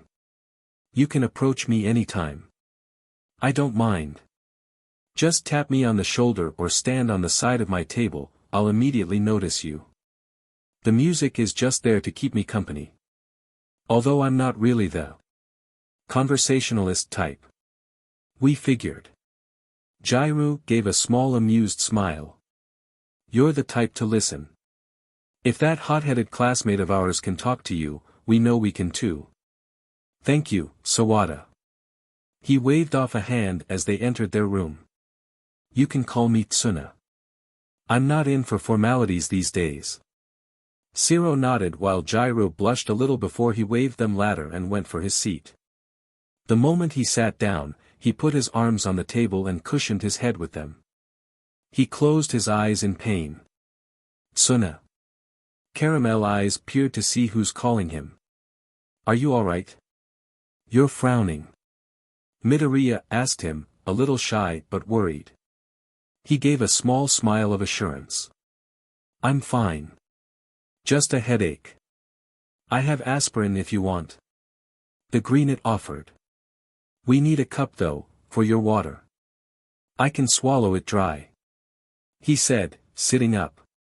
Sorry to bother you, Midoriya. It's fine. It's a small favor from all you've done to me. The other smiled before going for his bag. He came back with a white container. I usually keep it for muscle pains after all the training. Good thing you can use it. He took the offered container and took 2 tablets and put them on his mouth. You know, you can call me Izuku, Tsuna. Tsuna peered at the greenet as he swallowed the meds. The freckles he didn't notice are showing with how those cheeks slowly go pink in embarrassment. You've told me to call you Tsuna, it means we're friends, right? The brunette smiled as the aspirin started to take action on his head. If you want me to be your friend. Green eyes widened. Oh, of course I want you to be my friend. You're nice and you know what to do. Always. And you encourage me to do things. You believe in me too. Thank you. He expressed, earning a grin before the greenet went for his seat when Shoyuta came in with his sleeping bag. Good morning, Aizawa-sensei. His classmates greeted. Morning. The hero greeted tiredly before standing in front of the podium and took out some papers. Hope you're rested from yesterday's battle trial. I took the liberty of looking at your marks and evaluation. This caused the others to be alarmed. Bakugou, their teacher called out, making the quiet blonde perk up. Stop acting like a 7-year-old. You're wasting your talents. I know. Katsuki replied softly, making Tsuna snicker a little. And you? The brunette put a hand on his lips to hide his smile when Shoyuta gazed pointed at Midoriya, who ducked his head in response. Are you always planning on destroying your arm, Midoriya? If you keep going, I can't adjust to my quirk, so I have no choice, you'll never get terribly far. The teacher lectured. I said it before. Don't make me say it a 3rd time. Once you cleared that hurdle, you'll be much more flexible, so I need to see some sweat out of you, Midoriya. Yes sir. Izuku responded with determination. Now let's go to homeroom notices. Shoyuta redirected. I'm sorry to have sprung this on you all, but black eyes surveyed them with this suspenseful pause that made Tsuna titter silently, as the others sweat with anticipation. We need to pick a class president. Finally. Something school-like. Someone exclaimed before everyone started to raise their hands to voice their wants to become presidents. Tsuna gave Yaoyorozu a questioning expression when the lady turned to him. You aren't going for it? He isn't. He jabbed a thumb to Todoroki, who was silently beside her. And besides, he cringed, remembering those 30 years he spent leading and governing the Vongala. That's a big job. I rather follow this time than lead. Good point. The lady agrees, nodding at his reason. Although I too want to do it, but I don't think anyone will vote for me. You're a model student, Yaoyorozu-san. He recalled his dad's murmuring that one time he was reviewing who were his students this year. You'll get picked one way or another. The lady blinked before smiling at the compliment. Maybe. Thank you, Sawada. Tsuna is fine. He waved off. Be quiet. All noises in the room hushed as they all turned to Ida, who shouted with his own hand raised. This is a task laden with responsibility where you must carry and pull everyone's weight. Just because you'd like to do it, doesn't mean you can. It's a holy office that requires the great esteem and trust of those around you. The only truly worthy leader will emerge from a democratic choice reflecting the will of the people. Which is why this must be settled in a vote. He's really being lofty about this, isn't he? With that proposal? Someone among them exclaimed with a laugh. It's still too early to have developed any trust in each other. Azui informed. And everyone will just vote for themselves. Kirishima motioned. And that's precisely why the person who does manage to earn multiple votes will be the truly appropriate person for the job, no? Is that all right, sensei? Ida declared, turning to Shoyuta, who's putting on his sleeping bag. As long as you all decide by deadline, anything's fine. Shoyuta dismissed. So how do we do this? He volunteered, making everyone look at him. By paper. Write the name of who we vote and pass it in front. You're agreeing on this voting too, Tsuna? Kirishima queried, astonished. Why not? He asked back, taking a pencil from his inside pocket. Ida-san made a good point. Being a president will give you a lot of responsibility. Who cares if it's the Department of Heroics? It will still be the same. If Tsuna says so, we do so. Mina nodded, taking her own pencil too. Paper, right? Why yes. Ida nodded, going for his own table.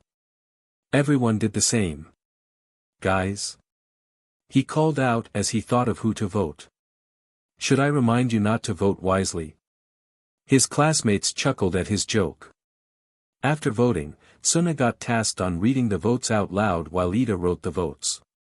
He first counted the papers before looking up and scanned the crowd. Who didn't vote? This is only 20, we're 21 in this class. Tsuna questioned. Maybe you didn't. Katsuki countered. He rolled his eyes. Katsuki, I voted. I even remember who I wrote, and I know my handwriting. So who didn't vote? I did. Someone from the back raised his hand. Tsuna stepped to the side to see. I couldn't decide who. Pick a random person. He shrugged before nodding. Go on. Just a piece of paper, Todoroki-san. Just for the heck of it. Mismatched eyes stared at him before the owner took a piece of paper and wrote something before standing up and going nearer. Here. Tsuna took the paper with a beam. Thank you. Ready, Ida-san? Yes. The teen answered. In the end, it was Midoriya who got the president's seat while Yaoyorozu got the vice president. He almost tied with Yaoyorozu. Good thing he voted her too. Ida was quite devastated though. It can't be. Helped. He did want the position, but for the sake of those who doesn't want to vote themselves, he gave the proposal. The morning went on with their morning class. His head was lowly throbbing by then. When lunch came though, it came back in full force. Katsuki even asked him how is he when he grimaced at the pain that spiked. He assured the blonde that he's alright before taking his phone to message Shoyuta. Tsuna, Dad. Dad, yeah. Tsuna, you okay? Dad, I'm alright. Just sleeping. Dad, is it hurting again? Tsuna, yeah. Tsuna, much painful than yesterday. He was about to type another message when a siren went off and an announcer started to talk about the security level 3 being breached. He and Katsuki looked at each as the students around them panicked and tried to run for the exit. Instead of doing the same thing, Tsuna sat comfortably on his seat and continued his convo with Shoyuta. Tsuna, maybe you should check the entrances. Security cameras. Or some people lurking. I don't feel good about this. Dad, it was just some reporters. Tsuna sighed in dismay. Aren't you going to run? Kirishima asked him as the group stood up too. It's probably the reporters. He waved off before moving his hands again. They probably entered the premises by some means. Whoa. How did you know? Kaminari awed as they sat down again. He jabbed a finger to the window. They're visible. As the others tried to see what he said, he hit send before continuing his food. He can't help frowning at the pain he feels. It's not good. Even his gut is telling him to do something. But what? This isn't his domain. He's not the leader here.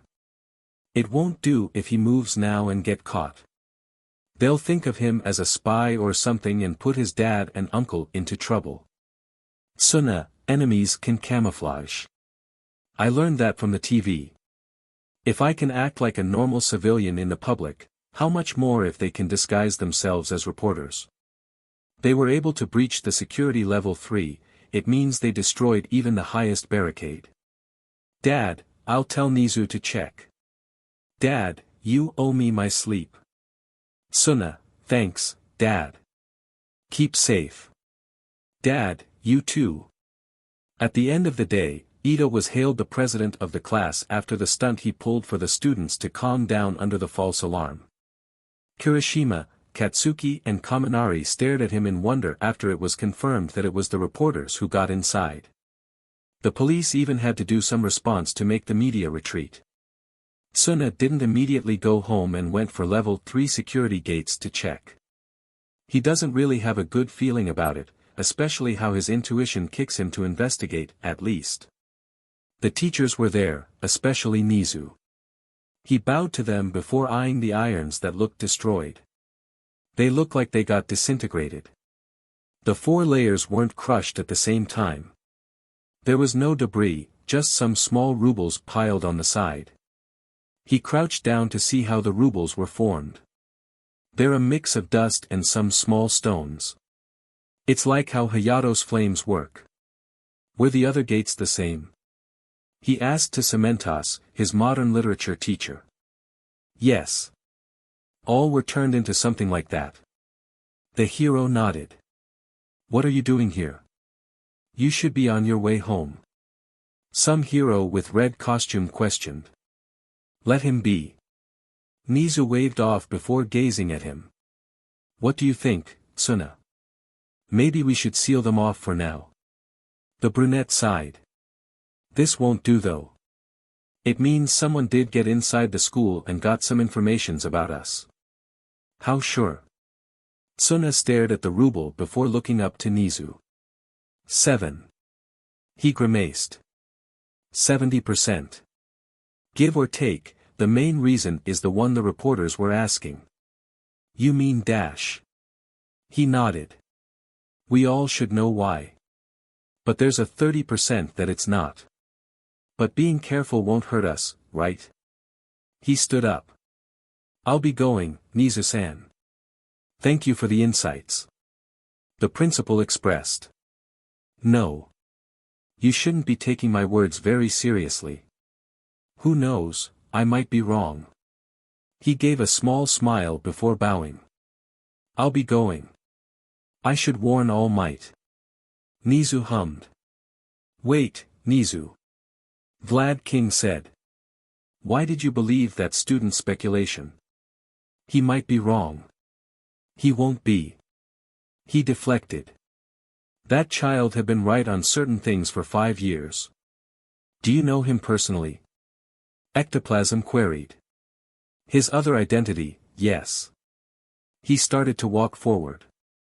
He has been out there for the entirety of his time, saving lives that most of us can't. Although some authorities haven't voiced their concern, they have voiced following some of his commands when he started to bark orders. Wait. Isn't that Dash? He glanced back to see his staffs baffled. The literal vigilante hero? Yes. Ishiyama, close off all gates like how Tsuna said. I'll go and warn All Might. He left them wondering about Tsuna's capabilities. He has more things to worry, if the brunette's guesses were on point. Like how Aizawa and some of the heroes he had spoken had said. Tsuna sighed as he waited for their foundational skill of hero teacher. They just got back from lunch. All of his classmates are chattering about what they will do this time.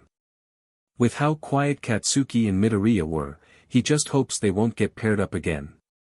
He also hopes that they won't do anything straining too. He has been kneading his head with how much it throbs. It's like every hours that passes, it gets more and more painful. He couldn't even sleep last night, and had the TV on all night to keep him company as he tried to be updated with what's happening. Shoyuta stumbled upon him, laying on the couch like that on 3 in the morning. Good afternoon. He looked up to see Shoyuta walking in. Did everyone have their lunch? Yes, Aizawa-sensei.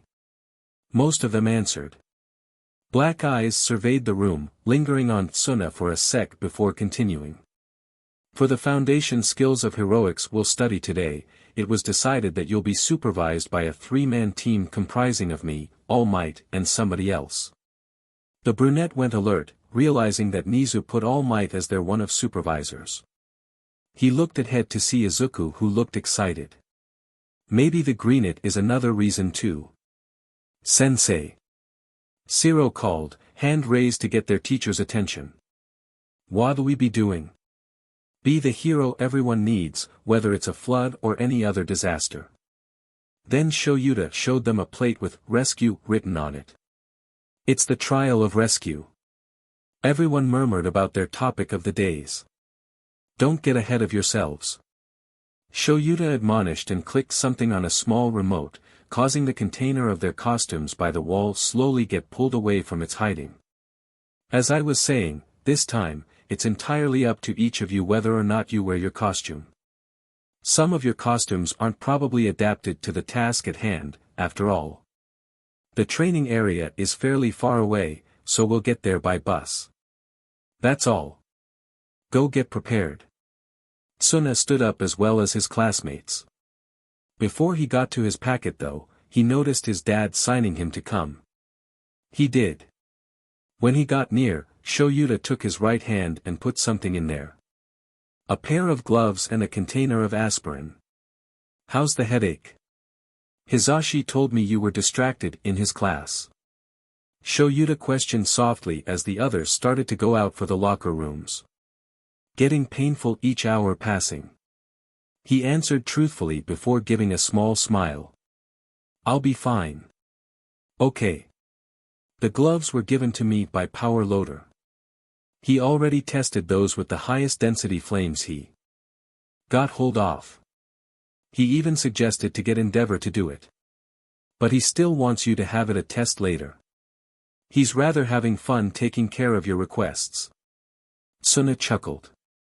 Then I should say my thanks later. I'm going.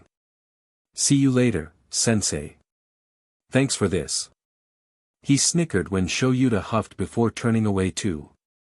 He picked up his packet and followed those of his remaining classmates to the locker room.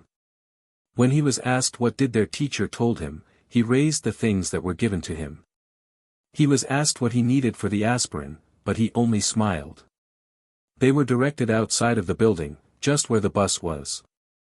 Tsuna adjusted his cuffs and collars as he lined up behind Yaoyorozu as Ida told them to do it according to their seat number. When he was getting in, he greeted the bus driver and saluted at Shoyuta, who looked shocked with his get-up. He looked around as he tried to pick where to seat. Sit beside half and half. Katsuki motioned to him. Tsuna eyed the resting teen before tapping his shoulder. Mismatched eyes opened and glared at him. He shrugged it off. May I seat beside you? HN. The brunette settled by the seat near the aisle and was about to put his own headset on when Katsuki looked back. Yes, Katsuki. How's your headache? The blonde queried, making Jiro look back a little to check on him too. That's 2 days already. Still at it. He answered, grimacing when a spike hammered him. Don't worry. I already swallowed a med. Maybe you're sick. Tsukoyami opined, which Dark Shadow seconded. They were across from him. Headaches are usually caused by fevers. My dad checked my temp yesterday and this morning. No added number. He replied with a small smile before waving a hand to Dark Shadow. Hey there, buddy. Pleased to meet you. Dark Shadow came close to his face. They did a stare-off before Quirk backed away a little. Tsuna raised a hand and rubbed the bird's head. He suddenly remembered Kojiro and Hibbard. You remind me of 2 birds I'm close with. Dark Shadow crooned. I like you. You're pretty warm. He chuckled as Katsuki exploded with Azui's jab. You're welcome to sit with me whenever you want, buddy. Thanks, Sawada. Tokoyami expressed, looking glad with his offer. Tsuna is fine. He insisted as Dark Shadow went back to his host. I heard Dark Shadow said you're warm. Zero pointed out from behind him. Are you really okay, Tsuna? We don't want you collapsing on us. I'm not, really. You'll be the first to know if I am any sick, I promise. He vowed, earning nods from those who can hear him. Hey. We're almost there. Shoyuta announced from the passenger seat. Settle down already. Yes sir. All of them answered. Tsuna pulled on his gloves and clenched them. His intuition is alerting him too, that something he won't like will happen. Well, he has to be ready for it then. Amazing. Is this USJ? Tsuna blinked at the things he can see. From one scenario to another, he felt like he saw this already. In fact, the very thought that he already got through them in his days makes him laugh a little. He won't deny that Japan has its own ups and downs, especially that it's near the Pacific Ring of Fire. He was even there when the tsunami hit Japan, devastating the country and killing a lot of lives. He remembered how he ran out of Bermuda's portal from Italy to Japan, and shouted for Nana and his siblings. Good thing they were safe and sound when he got to them.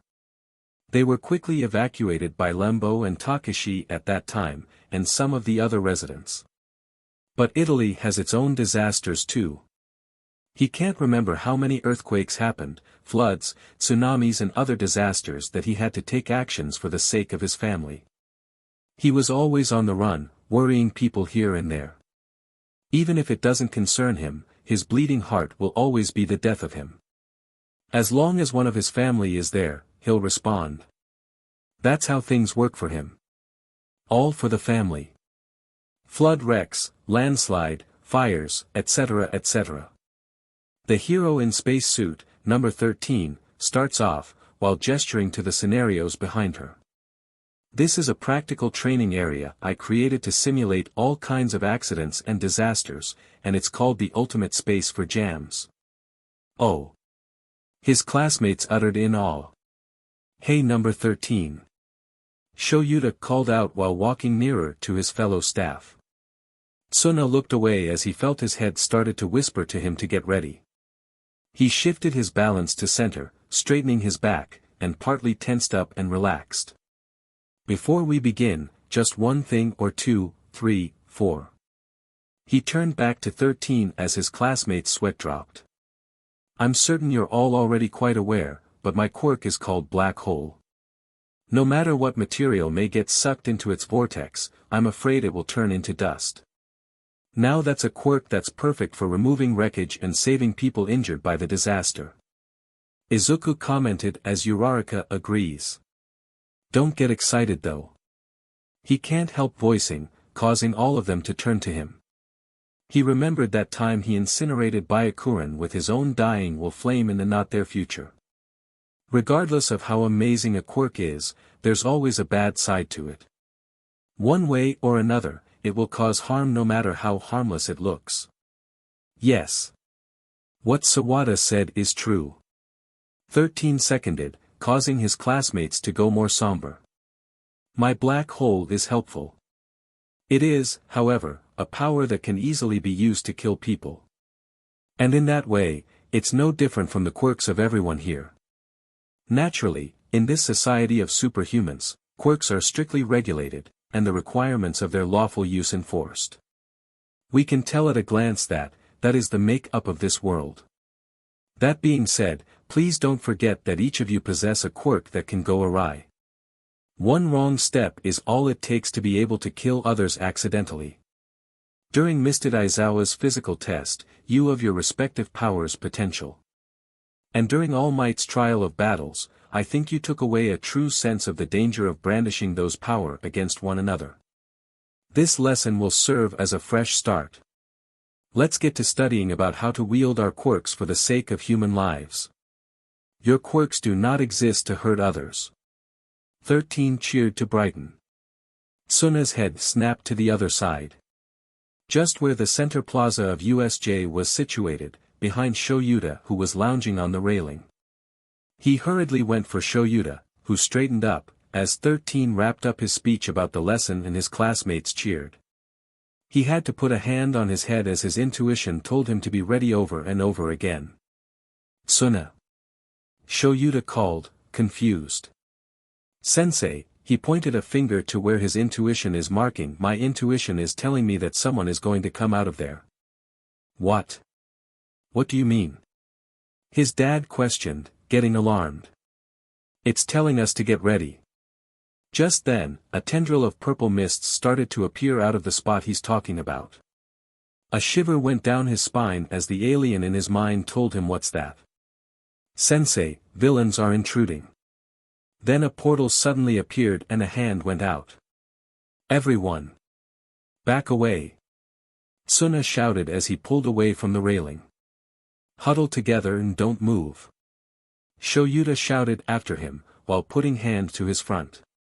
Number 13. Protect the students. What's that?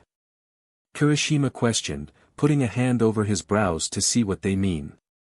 Is this like that training pattern at the practical exam? Don't move closer, Kirishima-san. Tsuna turned to his classmates and made them back away as Shoyuta put on his yellow goggles and started to gear up. Those are villains. Shoyuta informed as people started to pour out of the portal. Eraserhead and number 13. Tsuna looked back to see who was talking. It was someone in the mist. According to the teacher's curriculum we procured yesterday, Mr. All Might is supposed to be here, and yet. Caramel eyes and black ones glanced at each other, while 13's head snapped to Tsuna's way. I knew it. The brunette breathed, earning some looks. So yesterday was the doing of you louts. Their teacher simply commented. Where is he? A guy, with shaggy ash hair and hands pasted on his face, 2 on the neck and some on the arms, demanded. We went through all this trouble and rustled up so many of us to bring along. You can't tell me All Might, symbol of peace, is not here. I wonder if he'll show up if we kill the kids. Tsuna took Shuta's elbow as he felt his senses tingling in alarm while looking at the ash-haired villain. Be careful with that hand guy. I don't feel good about him. His quirk will be a bad news. Don't ever let him touch you, okay? Roger. His dad nodded. Relax, Tsuna. I got this. Sensei. Yayorozu called out, fully cautious. What about the intruder alarm sensors? Of course, we have some set up, but 13 trailed off, trying to hear the alarm that was supposed to be sounding at the moment. Is this the only campus they infiltrated? Todoroki questioned while looking out to the villains. Or are they attacking all the others too? At any rate, if the sensors aren't responding, then that just means they must have one amongst their number who has a quirk that can do that. An isolated space away from the school. At a time when there's a class scheduled, it may seem out of question, but yes. He can't help agreeing to his classmates' train of thoughts. This isn't some ambush out of get-go. He did say they went all the trouble to get some of their people. They must be the reason why the reporters were able to get inside the academy yesterday. Bewildered looks were shot to his way. Don't tell me you really thought that reporters will really intrude the school ground? He queried as he faced them and whored them away. They know their limits. And they won't be able to come in if the door isn't opened for them. You don't mean one of those villains used the reporters as a distraction to get the teacher's curriculum? Ida gasped. Yes. He answered as he felt his gut churn at the thought of the kids getting hurt. He roamed his eyes, pointedly eyeing Katsuki. At any rate, do not engage a villain unless completely necessary. That's student protocol. Before you become heroes, you are students. Do not engage. Yes. Most of them responded. Number 13. Do the evacuation procedure. And try calling the school. Shoyuta barked as he went for the staircase. These villains know how to get around the sensors. There's a chance there's an electrowave type guy who'll try interfering.